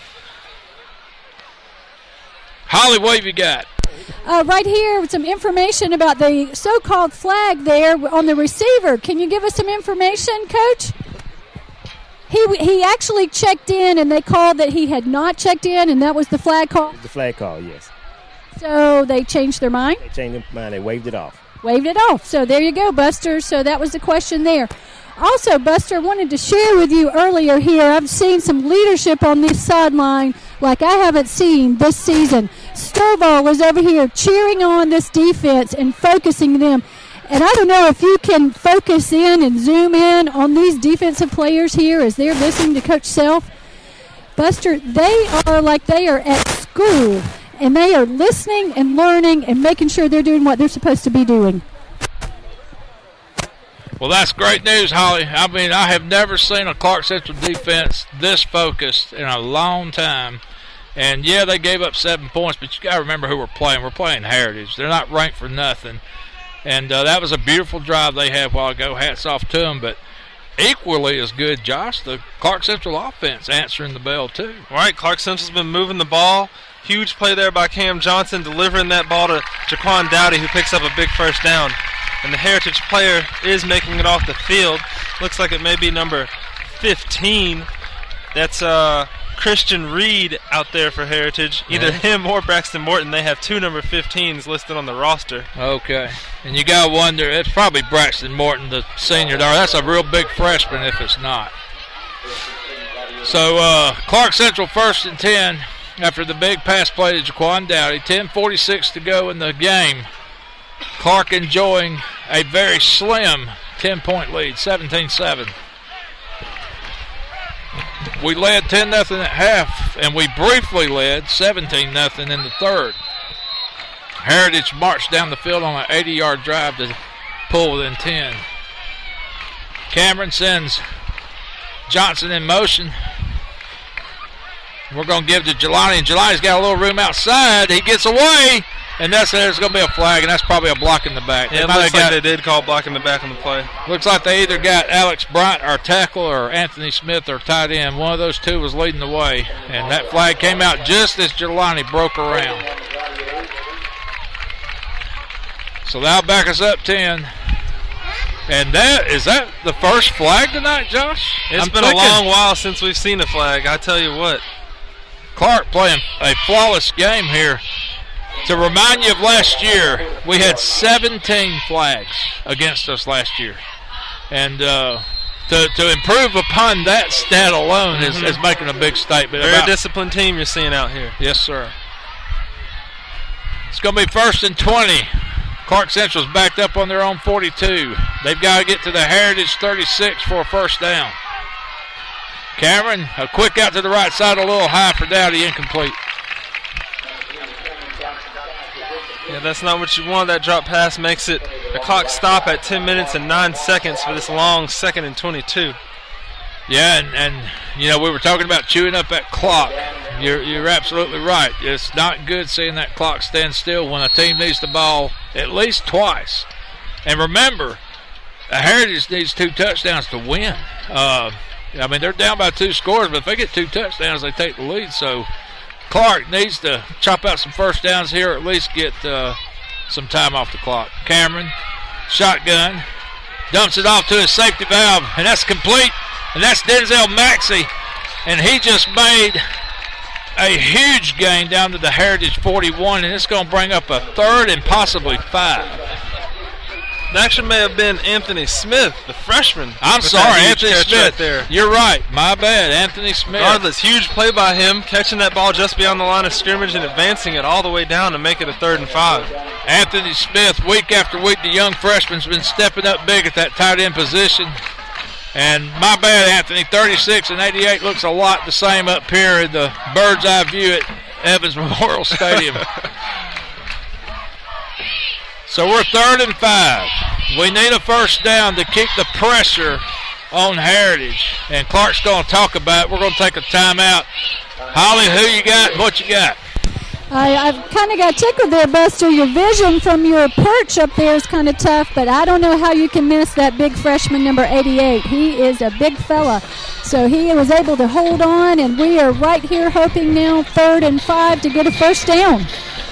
Yeah, Anthony Smith, he's the pride of Bernie Harris Lyons Middle School, and a freshman to make varsity squads in this day and time, and especially in this classification. That's a huge thing. Yeah, that's awesome to see. I remember you talking to me about a freshman out here, and great to see him out there making that catch and a huge gain on that play. And if you look at the roster, I'm going to let you read it out, Josh. Read Anthony's vitals there, his height and weight. This is something else. Anthony Smith, a freshman, as we just said, 6'1", 210 pounds playing at tight end. Yeah, sign him up. I guarantee you. Going to be interesting to see what he looks like in 3 more years. So a big 3rd down here, which they've all been big. 3rd and 5. Clarke driving. It's 9 minutes and 20 seconds to go in the game. We lead 17-7. Cameron throws to the right side, batted down by number 14 for Heritage, Miles Hunter. It's going to bring up a 4th down. Miles Hunter was right on him to break up that pass. Seemed like some of the Clarke Central coaches wanted a pass interference call. They don't get it from the ref next to the play. Yeah, bang play. It was very close. Now you just want to pin them deep. And Jermaine's been doing a good job with that all night.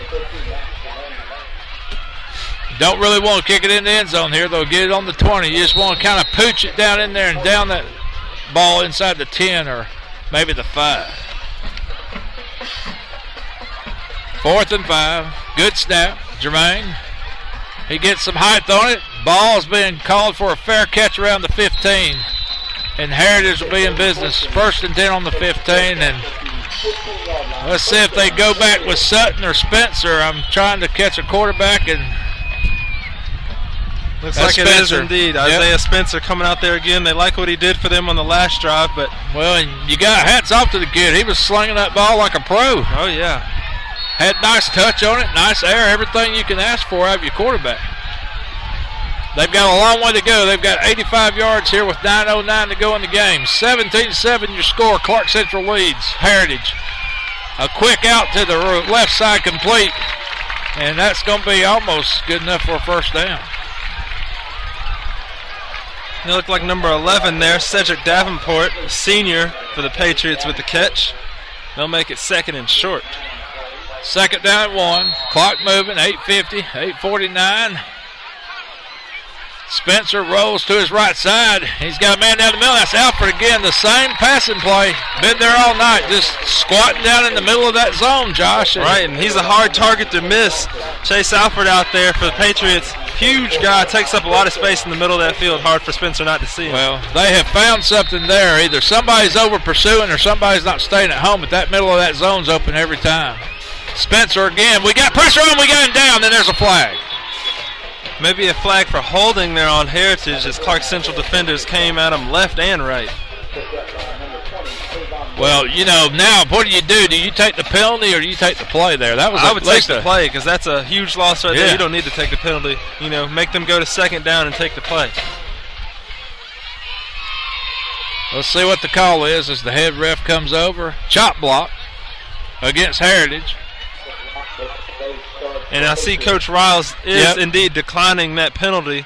So we'll go to 2nd down and long here for the Heritage It's going to be 2nd and about 18, 19 yards maybe? Yeah. It's more like 20. Wow, so it'd be the same thing as a penalty. Yep. So big break for the Glads. Excellent pursuit by Cedric Armstrong on that play to bring up this 2nd and long situation for Heritage. And the clock is running, 8:26, 8:25. 17-7, Clarke Central leads. Fears moved over to the left side in the backfield, and Spencer again getting pressure from the Glads. And he throws it, and we almost intercept it, but it gets away, and it's caught by number 6 for Heritage, O.B. Fortune. That was a wonderful blitz call there by the Gladiators, just not able to get to Spencer and Tom. Spencer lets off a great pass and great catch there by Fortune for the Patriots. Well, it seemed like we almost had a sack. It seems like we almost had an interception, but Heritage gets the completion. Been a lot of almost. Almost. 3rd and, let's call it 8. Spencer's going to break out of the pocket and take it up the middle for a quarterback draw type thing, and he got the 1st down, and there's a late flag, and that might be a late hit. Big turn of events. We almost had the quarterback in the backfield. He squared away for a 1st down, and it looks like we might have had a late flag, which looked like we had a Clarke Central guy come in and hit him kind of late.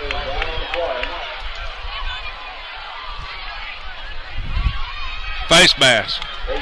So that'll move him, 15 yards ahead of that line of scrimmage right there. There you go. 7:42 to go. It's not over, folks. That's an incidental. They're just going to call it 5 yards.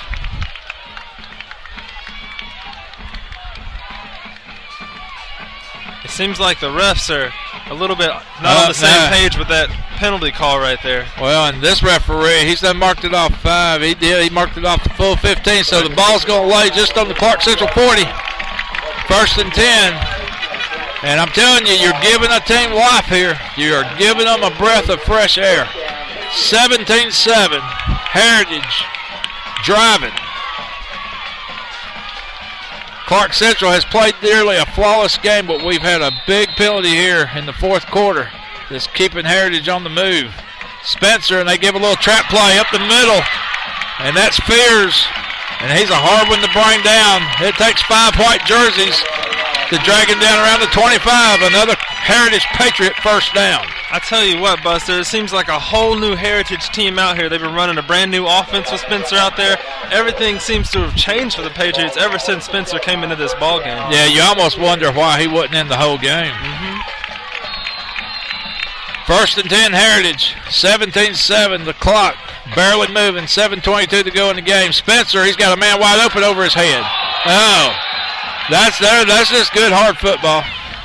I know the fans wanted a late hit, but that was just, there's no way Drico, once he commits, to see if the guy caught the ball. He's just protecting. Yeah, he's already committing for the hit when he sees that wide receiver go up.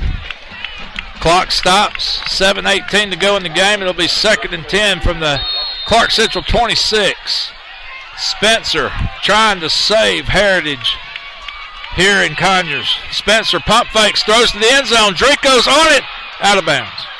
That was a great job there by Drico, seeing the wide receiver and seeing the ball at the same time.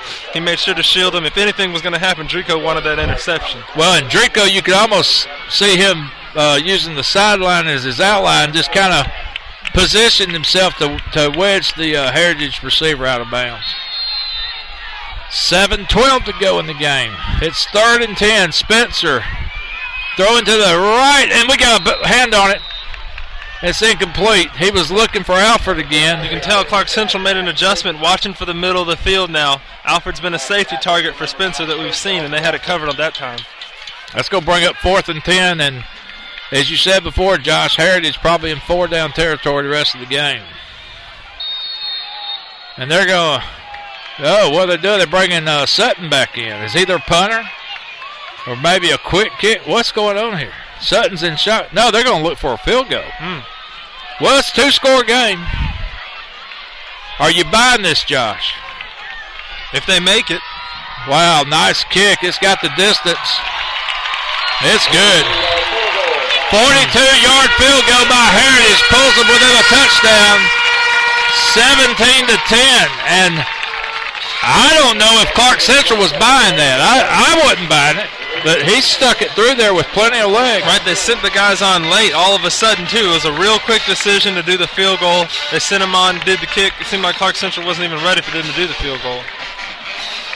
Well, now you've got a touchdown difference between these two teams. You've got a team that's notorious for onside trickeration, special team stuff. They opened the game with a little pooch kick. If you're Clarke Central, you got to be on top of your game right here. You got to be looking for anything and everything. Yeah, I saw Coach Ross just go and address them in the huddle. I'm sure he reminded them about their tendency to go towards gimmick plays like an onside kick. And you can see all the Clarke Central players bunched up and prepared for something like that right now. Jelani, the only guy we've got deep. Heritage kicks it deep, and he'll just let it go. There you go. Good play, Jelani Payne. Clarke will get it 1st and 10 on the 20. And now, Josh, more than ever, if you're a Gladiator fan, you want to see a long, sustained drive and result in some points. As you know now, they are down within a touchdown, within one drive. So you got to keep that clock running. You got to try and stay on the field. Keep that Clarke Central offense out there on the field. And you got to play mistake-free football. No bad pitches, no bad handoffs. You got to execute. Hold on to that football. You know they're going to be going for the strip as well. Clarke Central in the eye. Maxey and Payne in the backfield. 7:01 to go. 1st and 10 on the 20. Jelani squirts for about 2, maybe 3 yards up the middle. And, Josh, what do you do in this situation if you're Clarke Central? Are you a little bit slower to get back to the huddle? Are you a little bit slower to get back to the line? Certainly. I'm sure the coach has already talked to them about that. Milk that clock. Cameron Johnson knows he wants to let that clock run down, slow to get to the line. They're not worried about, necessarily getting off the play in time, but making sure that clock runs before they do snap that ball. Again, we line up in the eye. We've got 2 receivers to the left side. Cameron looking over the coverage, taking his time. And we give to the up back. Maxey fumbled the ball. He picks it back up, and he's going to be tackled behind the line. And just what we got through talking about, Josh, no mistakes. Whew. That was almost a big one. That one was very close. Max able to get back on that football, but still not good to see that ball come squirting loose, and brings up a huge third down here. I tell you what, both teams tonight have had opportunities at game-changing turnovers, and neither one's taken advantage.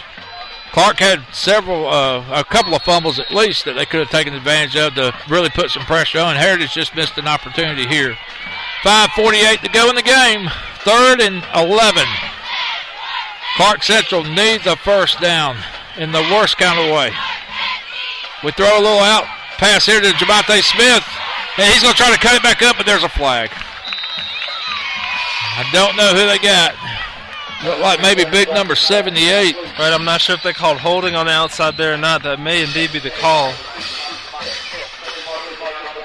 Looked like DeMario Price was trying to free up Javante, and they might have got him. And you can see some of those Clarke Central guys starting to... Well, Heritage will probably decline this, would they not? Well, yeah, what would that make it? Would it be a 4th? I'd say 4th and probably 2 or 3, but I don't know if Clarke goes for it here. I think you're just too close to your end zone. Right. Too close to Heritage having a free opportunity. The ref's still talking over this penalty right here. I think they'll probably wave the flag and force us to maybe think about just having to punt it. Blocking the back, or is that offensive pass interference? Is that what the call was? I didn't see that at all. Perhaps they're saying that the guy started blocking while the ball was still in the air. Wow. And that may be the call. Well, that negates the gain. Heritage will probably choose to back us up. I'm sure there's got to be a... And, boy, I'll tell you, Riles is giving somebody a piece of his mind. He ain't liking the call. And he's got his hands in the air like, what kind of call is that? So, yeah, punt definitely coming here from the Gladiators. Be vital to watch for Heritage. Probably going to try and come after this punt. So, got to have. Boy, look at Riles. He is all the way out to the 15. And not happy. Well, that's a huge penalty. I mean, you're talking about flipping the field position, and on top of that, still having the punt. So 5:32 to go in the game. A big-time call here. Offensive pass interference that has given the Patriots a big-time break as Clarke Central will be forced to punt from inside their 10. And now the referees are going to talk about it again. And I think more than anything, Riles is just arguing about the assessment of the penalty and where the ball wound up. I don't know if that's what the refs are talking about or not, but now they're going over to talk to Riles and give him an explanation, but he's not happy. Look at him. I'm telling you, he is letting them know. Real tough call right there.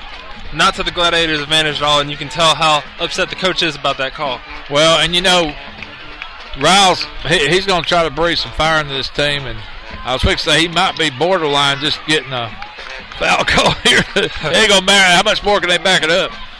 Max Germain in his own end zone. Nice kick. It's going to be fair caught around the 42.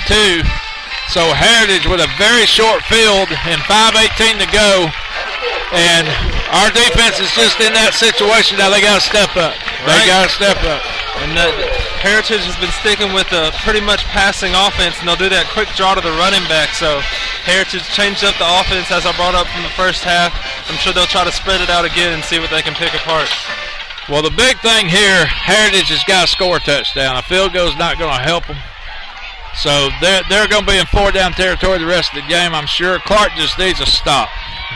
Spencer drops back. We got pressure coming from the backside. And did he fumble the ball? No, he just looked like he did, but we tackle him down behind the 50.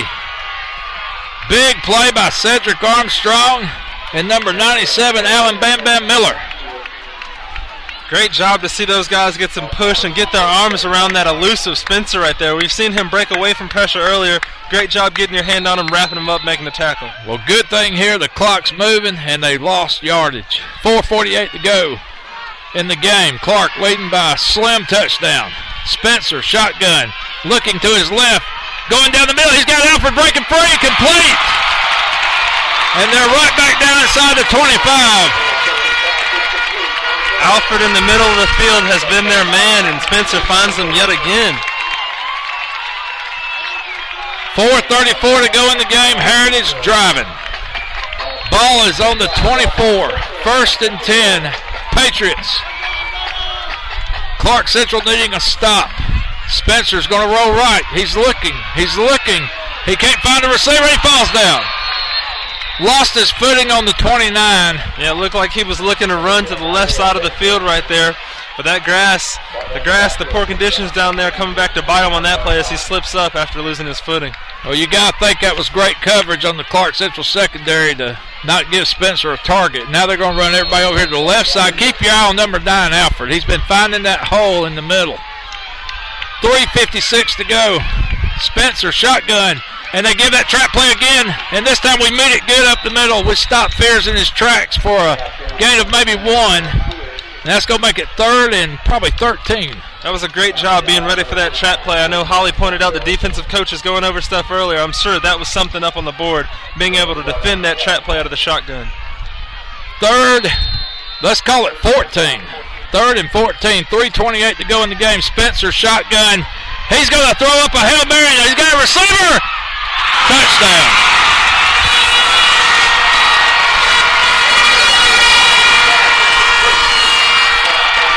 That's number 13, Stephen Everson, right there for the catch for Heritage. Spencer just lofts up the ball, pretty pass into the end zone, and allows his wide receiver to make a play. Juco just couldn't get high enough to make a play on the ball. Well, it was the big offensive pass interference call that set this whole thing up. And we had a couple of plays on defense to try to turn the tide back, but give Heritage credit. They answered the bell. We're all tied up at 17. Well, Buster, I know we talked about this earlier in the game. Clarke Central had a big lead here last year and gave that up.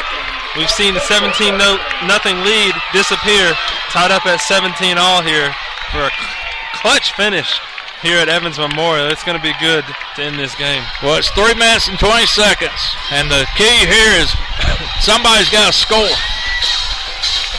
Clarke Central needs a drive,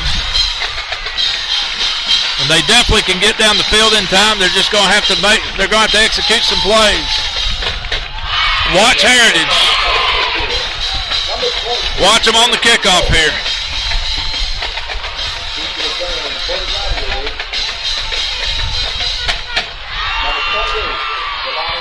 .320 to go in the game. Heritage has come roaring back. They have scored 17 unanswered. And that kick's going to fall around the 10. We filled it. We're to the 15. And we're tackled around the 18, 19-yard line. So Clarke Central will start their drive there. 3:14 to go in the game.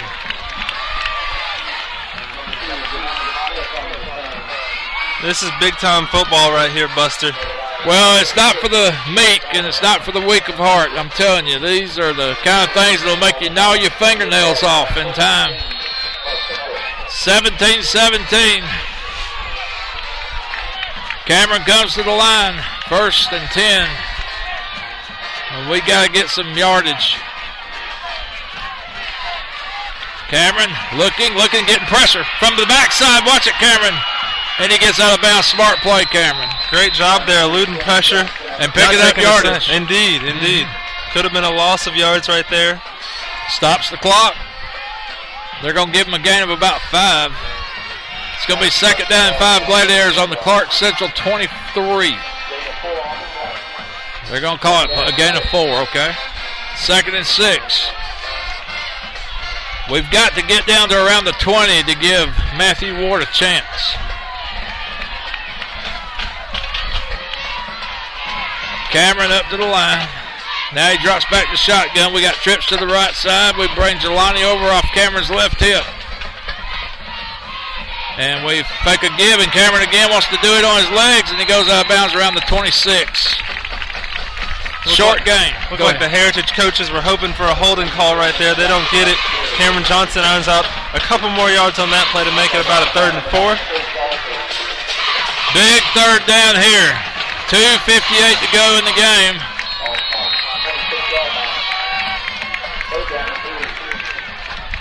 We need a big play here, Cameron. Twins to the right. One receiver over here to the left. That's Jaquan Dowdy.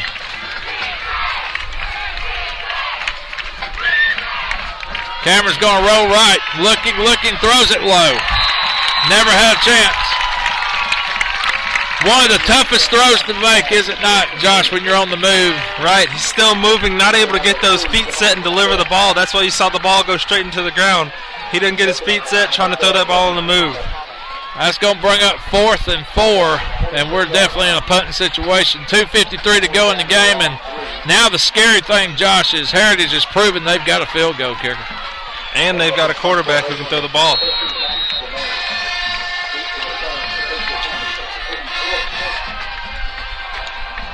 Jermaine on the punt. Up, we move. Did they get us? No, they didn't. Nice punt. Jermaine over everybody's head. The ball takes a Clarke Central roll, and it's going to fall around the 23, 22-yard line. That was a great roll right there. Great punt. Okay, defense, we need you more than ever. And I'm looking, Josh, I think Heritage has all 3 timeouts, do they not? Yeah. Yep, Heritage has all 3 timeouts indeed. That's something they'll have in handy right here. Well, with Spencer, it hadn't taken long for him to do anything. Very good point. They've been moving down the field with him. He's got more than enough time, I believe, with 2:39 on the clock.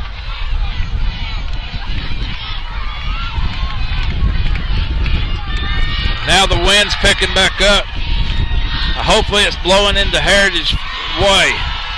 Spencer tucks it up. Little quarterback draw. We hit him, we miss him, and now big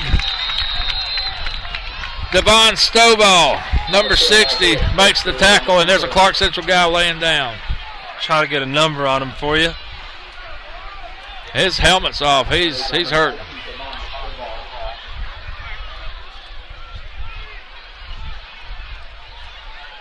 You can see the players from both squads taking a knee, showing good sportsmanship right here. We still can't see the Clarke Central player's number. But members from both training staffs are down there taking a look at him. Let's go down to Holly. What have you got, Holly, on the injury? We can't really tell who it is. T.J. Ellison is going in, number 51, 97. It's number 97. 97, that's Bam Bam Miller. Alan Bam Bam Miller. Wow. I don't know if it's... he's moving, both ankles, legs, knees, everything. Don't see that. I just can't tell exactly what's going on. Well, sometimes when they're moving their legs like that, it's an indication that maybe they got their wind knocked out. But he was like face down for a pretty good while before they finally rolled him over. I just don't know what that could be. But Holly, keep an eye on that for us, will you? We'll see. We'll check back with you in a few seconds. 2:26 to go as they attend to the injury. I don't know what to say except this is everything we thought it would be. Mm-hmm. It's 2 great teams, 2 top 20 teams going at it head-to-head here at Evans Memorial Stadium in Conyers, Georgia. And but when you look at the way things unfolded, Clarke Central had a great opportunity when they were up 17-0 to put this thing on ice. And then we just started not necessarily getting sloppy, but just not being able to convert enough first downs to keep Heritage offense off the field. And once they brought in this substitute, Spencer, he's been the key. Yeah, he's been the story of the game for the Patriots. He's come out here and changed their offensive style entirely. They moved to more of a spread offense. He's moving down the field with his legs and with his arm. And his favorite target's been number 9, that kid Chase Alfred. He's been finding him a lot on these passing plays. So Heritage has 75 yards to go for a score. 2:23 and counting here. And it's 2nd and 8. They give to Fears. And Fears tries to tuck it up the middle and nothing much. Maybe 3. They'll bring up 3rd and 7. Clock running, 2:10, 2:09. And nobody's calling a time.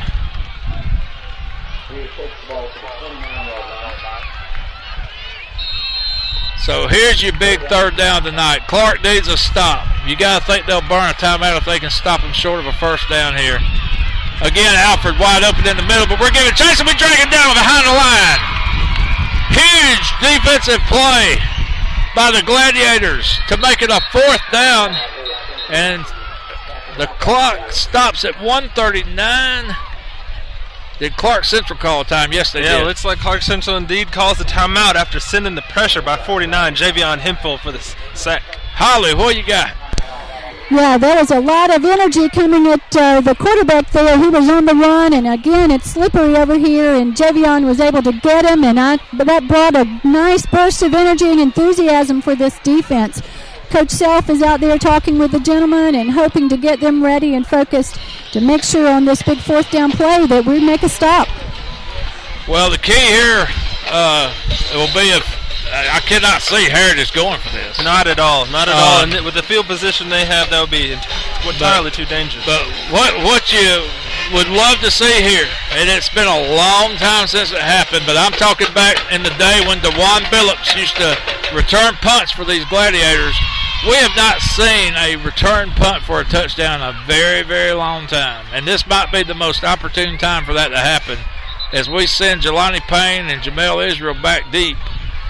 It might be time for one of them special teams, and if not a touchdown, at least a big run back. Right, put the Gladiators in good field position for this drive.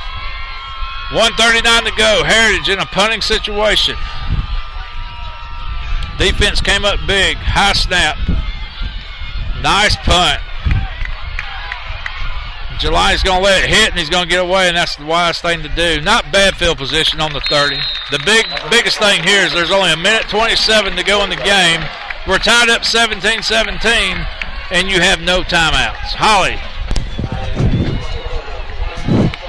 Buster, we're down here, and we've got the fans, the band playing, hoping to get some energy going. And like you said, it's 1:27, and I would much rather have the ball as we do and going for our goal line. So hopefully we'll get some points on the board. Well, the wind's whooping up again, but this time it feels like it's kind of blowing crossways, Josh. It's not blowing behind Clarke Central toward the goal. It's not blowing in their face. It's kind of doing one of them cross-section things. Cameron, shotgun. He's going to drop back and throw one over to the flat, complete. If we can make a move and get around man, but we can't. We get wrapped up around the 40, but nevertheless, nice play. Almost a 1st down. And you also have to note that we have no more timeouts, so imperative. I don't know what they did. It looks like they did indeed call him out of bounds right there. The clock has stopped. Okay, that's great. Good break for the Glad. 2nd and short on the quick here to Jaquan Dowdy. Cameron having a great night at quarterback tonight, but we need him to have a few more pass plays here. Shotgun formation, trips to the left side. Cameron looking. He's going to throw one up in there. He's got a man. And he's saying, big time flag. Big time pass interference call on the play. Yeah, it looked like 14 Miles Hunter had a hand on Jaquan Dowdy. I saw Dowdy slow down just a little bit trying to get outside of him, and that's probably where that pass interference call came from. Yeah, Jaquan almost had the body language like he had been tugged at or grabbed, and it was impeding his momentum to get to that pass. I think he had the guy beat if he could have got behind him. Right, it looked like he was about to get around him, then all of a sudden he slowed down. So let's see what the call is here. Pass interference on Heritage. And that'll be 15 yards from the spot. Unfortunately, it's not like the NFL where you get it where the play occurred. But nevertheless, we're in Heritage territory, and the clock will start when the referee blows the whistle, and the Gladiators quickly up to the line. Great finish here at Evans Memorial. 17-17, 1:13 to go in the game. Cameron trying to lead us to victory here. Trips to the left side. Cameron shotgun. We put Jelani off the right hip. The clock will start when the ball is snapped. Cameron, a quick hitter. He's sacked. Probably the worst thing that could have happened. Oh, yeah. And now the clock's moving, and we got to get guys back to the line. And now your receivers are burning extra energy where they could be running up under one. 2nd and 16, 52 seconds to go in the game. Cameron dropping back quickly in shotgun. Cameron looking. He's going to have to evade pressure, and he does, but he can't quite get away. Oh, yes, he does. Cameron to the 50, to the 48. Now smart play, getting out of bounds, not throwing the ball downfield, risking an interception. tons of pressure coming at him. Looked like Heritage sent the house to try to sack him on that play. Yeah, well, like, what do they call that, like a jailbreak or something. I mean, that thing, it was all kinds of blue jerseys in, but Cameron got away. 38 seconds to go. Ball's on our side of the 50. I thought Cameron got out on their side, but 3rd and 13. 17-17.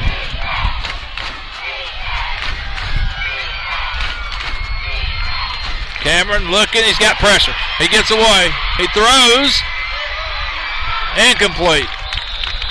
Looks like he was looking, was that number 15 or number 25? It may have been 25. Nathan Fulton. Okay. That's going to bring up 4th down. And with 31 seconds, you kind of got to punt. You can't give Heritage a short field. They only need like 25 yards for a field goal. What a flurry. I mean, it's like two heavyweight fighters just swapping punches here. Blow for blow. And nobody can put the other guy down. You can tell Heritage is in a punt safe return right here, wondering if Central may try a fake.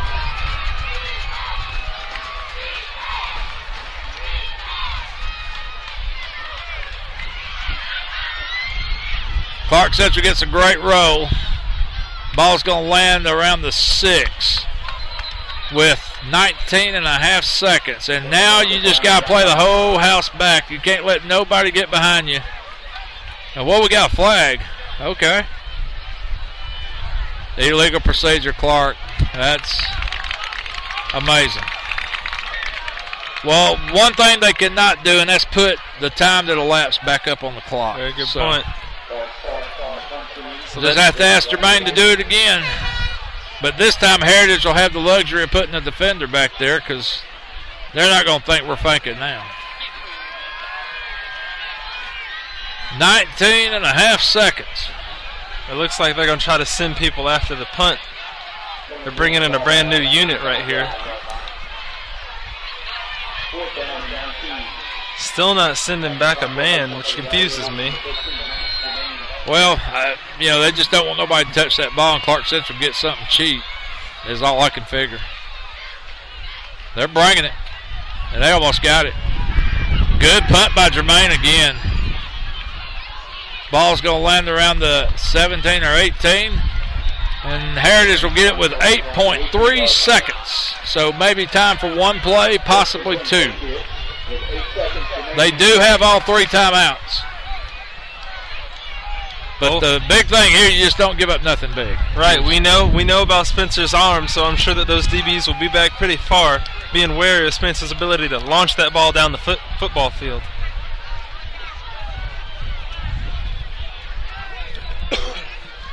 So, last play of the game, more than likely. Heritage offense to the line, are they just going to get like in a safe formation here? Looks like it. Everybody's going to play safe. Sutton downs the ball, and the clock will expire right there. That's the end of your game, but unfortunately we don't have a winner or a loser. So we got to do some more things to figure this thing out. Holly, what you got? Well, it looks like each team is going to get an opportunity to score. We'll get it on the 25, and both will have a chance. So we'll hopefully get some points on the board and be able to go ahead. It's been back and forth as we've seen, but hopefully our guys can stay focused. And I think this tied score here is giving them a little incentive to get refocused. So, Holly, is what I'm hearing, the overtime rules are pretty much the same as college football? That's what I'm hearing. Unless there's been a change, that's what I was just informed. All righty. Well, we'll see how this thing plays out. I'm sure they'll take a little bit of a break. We're going to take a little bit of a break, too. 17-17, your score from Evans Memorial, Clarke Central, and Heritage. This is GITV.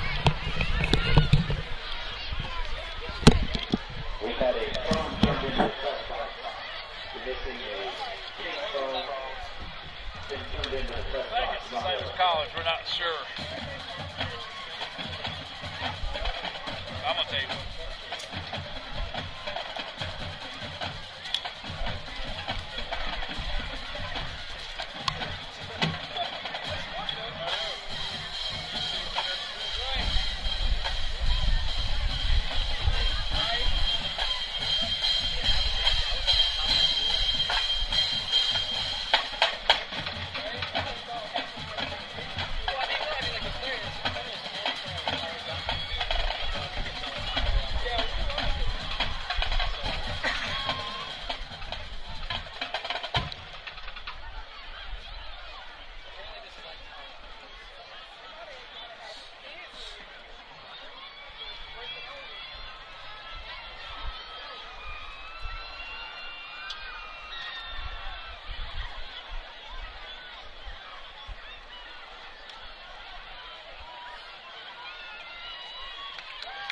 Captain for the Patriots, first to the overtime possession.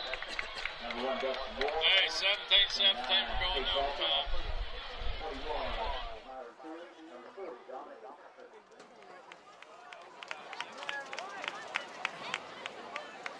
Clarke Central, number 3, Cameron Johnson.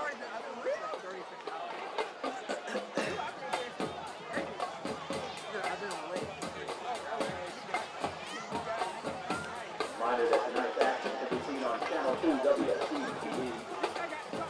It will be broadcasting Sports Zone Friday with Sports Director Zach Klein from our stadium tonight at 11:20 p.m. Join Channel 2 Action News tonight at 11, where you can see highlights from tonight's game.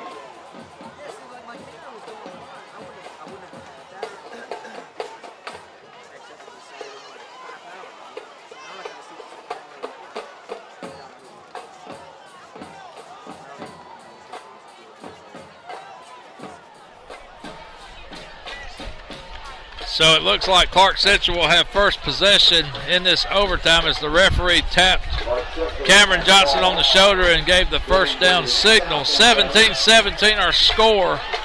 And now it's just a matter of where they line the ball up and figuring out how far you got to go. Let's see where the referees are going to go. They look like they're walking toward the 30, maybe the 25, and maybe it is like college. This is a new one on me. Josh, I have no idea. Oh, they're going to the 20. Could it be the 15? Looks like it will be the 15-yard line. Where Well, I'll tell you what, start. with these two teams, the way their offenses have been going tonight, we might have a lot of overtimes with them just having to run 15 yards. Very good point.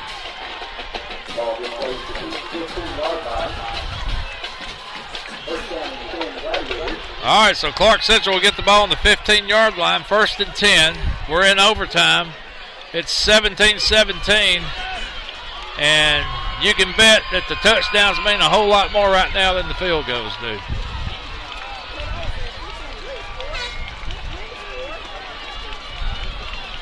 Clarke Central led at 1 point, 17-0 in the third quarter. And you got to feel like it's one that might have slipped away if things don't go our way. Cameron under center.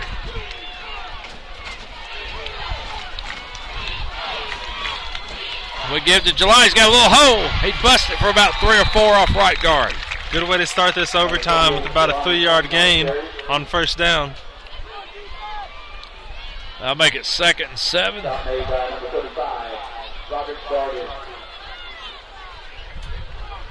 Cameron getting instructions from the sideline.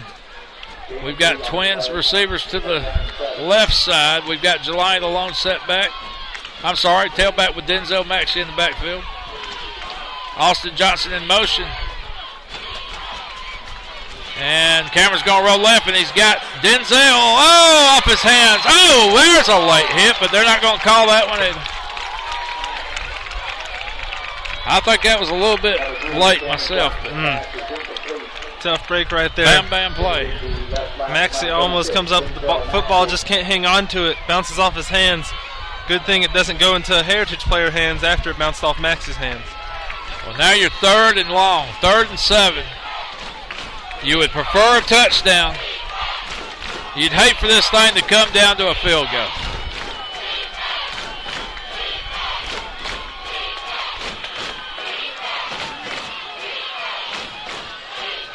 Cameron shouting instructions. He fakes it on home and he got wrapped up. He got gobbled up behind the line. And now you wonder if that makes the field goal try a little bit tougher. And I was thinking about his footing on a play like that as well, being right where we see those rough patches. It looked like Cameron tried to cut back, but lost his footing and slipped. I'll tell you what. You got to get the 3, and you got to rely on your D. And if you don't get the 3, boy, you really got to rely on your D. Matthew Ward in to attempt a field goal of about 36 yards. He hit one from 37 earlier. That kick is reaching. Good. Matthew Ward. Big time field goal, 20-17. Clarke Central leads it. And now Heritage will get their possession. And if you're the D, you got to keep them out of the end zone. Hold them to 3 or even more. Get a turnover, get a sack. As Larry Munson would say, now would be the time to hunk it down. Got to see this Gladiators defense step up right now and get a stop. Oh, yeah, it's time. All hands on deck. It's time for everybody to step it up. And I tell you what, Spencer has shown the ability to throw that ball on a bead and to throw it on line in stride. Watch out for those receivers heading to the end zone. I look for a quick strike here right off the bat. Spencer, he's going to tuck it up middle, quarterback draw, and he's down to the 5. He made that look easy. Yeah, they bring the wide receiver in motion for the fake, and Spencer, huge hole up the middle for him to run through. That's going to be first and go. Heritage 4 yards away from a win. They just need 4 yards. Clarke Central needs a turnover. And they appear to be bringing in Sutton at quarterback to run whatever play they're about to do. Well, and I think Spencer's still out there. Oh, no, Spencer came off. He's hurt. Now they're going to call time and talk about it. Boy, one of the turn of events this could be for Heritage. You got a quarterback that's hot. He's got the hot hand. But now he's going to have to come out for a mandatory 1 play, being injured. And you got a quarterback that's been cold on the sidelines now the whole half with Sutton. Yeah, interesting call by them to bring in a new quarterback for this play. Yeah. Now, Spencer's not acting so much like he's hurt. Now, I'm wondering, we saw Spencer primarily work out of the shotgun. Maybe we'll see the offense they were running in the first half run right here by Sutton. Perhaps Sutton is better with those quick handoffs. Yeah, it's going to be interesting to see how this plays. Holly, you got anything? No, Buster. There's just a lot of nervous energy here on the sidelines because it's looking like they are very close to the goal line, just 4 yards away and first down. And so the defense just got to see what they're made of right here. Well, you either got to have a turnover, you got to have a play for a loss. You got to step up. And we saw this defense turn Flowery Branch away 7 times inside the 10 2 years ago. It can be done. Clarke Central needs the goal line stand of their life right here, though. 20-17, first and goal. Ball is just inside the 5. Sutton at quarterback. They're going to give the Fears. He dives, and I think he got in, touchdown. And that's your ball game. And again, I can't say enough how this game turned on that offensive pass interference call. That changed it completely because the punt came after that, and then Heritage scored. Final score, Heritage 23, Clarke Central 20. And I don't know what to say, just a bad turn of events. And a very valiant effort by Clarke Central here tonight, coming into a hostile environment and just fighting the fight and staying the course. And, nothing's over. It's still a long ways to go in this region race. But big win by Heritage. Absolutely. Clarke Central still got more of the season to go. Hopefully we can get back on the winning track next week against Gainesville. Holly, we saw Coach Rouse talking to an official. Anything down there? Well, I think he's still very upset with the call that was that offensive pass interference earlier. That was, like you said, it was a big game changer. I think there was some preconceived expectations that this crew that came in tonight wasn't very supportive of Clarke Central last year. It was a similar kind of thing, and it was a big game changer this evening. You also, though, have to remember that you play 4 quarters, and Clarke Central played the first half well, the third quarter well, and we allowed them to as you see, earn 23 points this evening, and so you can't blame something on a call. You have to play every single minute of the game, and I think the boys are going to be very heartbroken and disappointed about this game. I totally agree, Holly, and I hate that it comes down to even having to bring up something like a call. But again, football's a game of momentum. It's a game of one play can change a game. We know that by a return kickoff. We know that by a huge passing play that could go for 85 yards. And, like it or not, a call that doesn't go your way can really impact the game, where you go from picking up a first down and keeping control of the ball, control of the clock, and maintaining a 2-score lead, and then all of a sudden you're punting from inside your end zone, and the other guy's got time to get the ball back a couple times to get back in this thing. And that's all I'm going to say about it. I don't like it, but that's just the way I saw it unfold. Clarke Central will now fall to 3-1 in the region. Heritage will improve to 4-1, and they will be in sole possession of 3rd place in the region. Clarke Central will drop to 4th. Gainesville and Flowery Branch, still undefeated, will be your front runners at 1 and 2. Our next GITV broadcast will be next Friday at Gainesville, as we take on the number 3 ranked Gainesville Red Elephants from Gainesville, Georgia.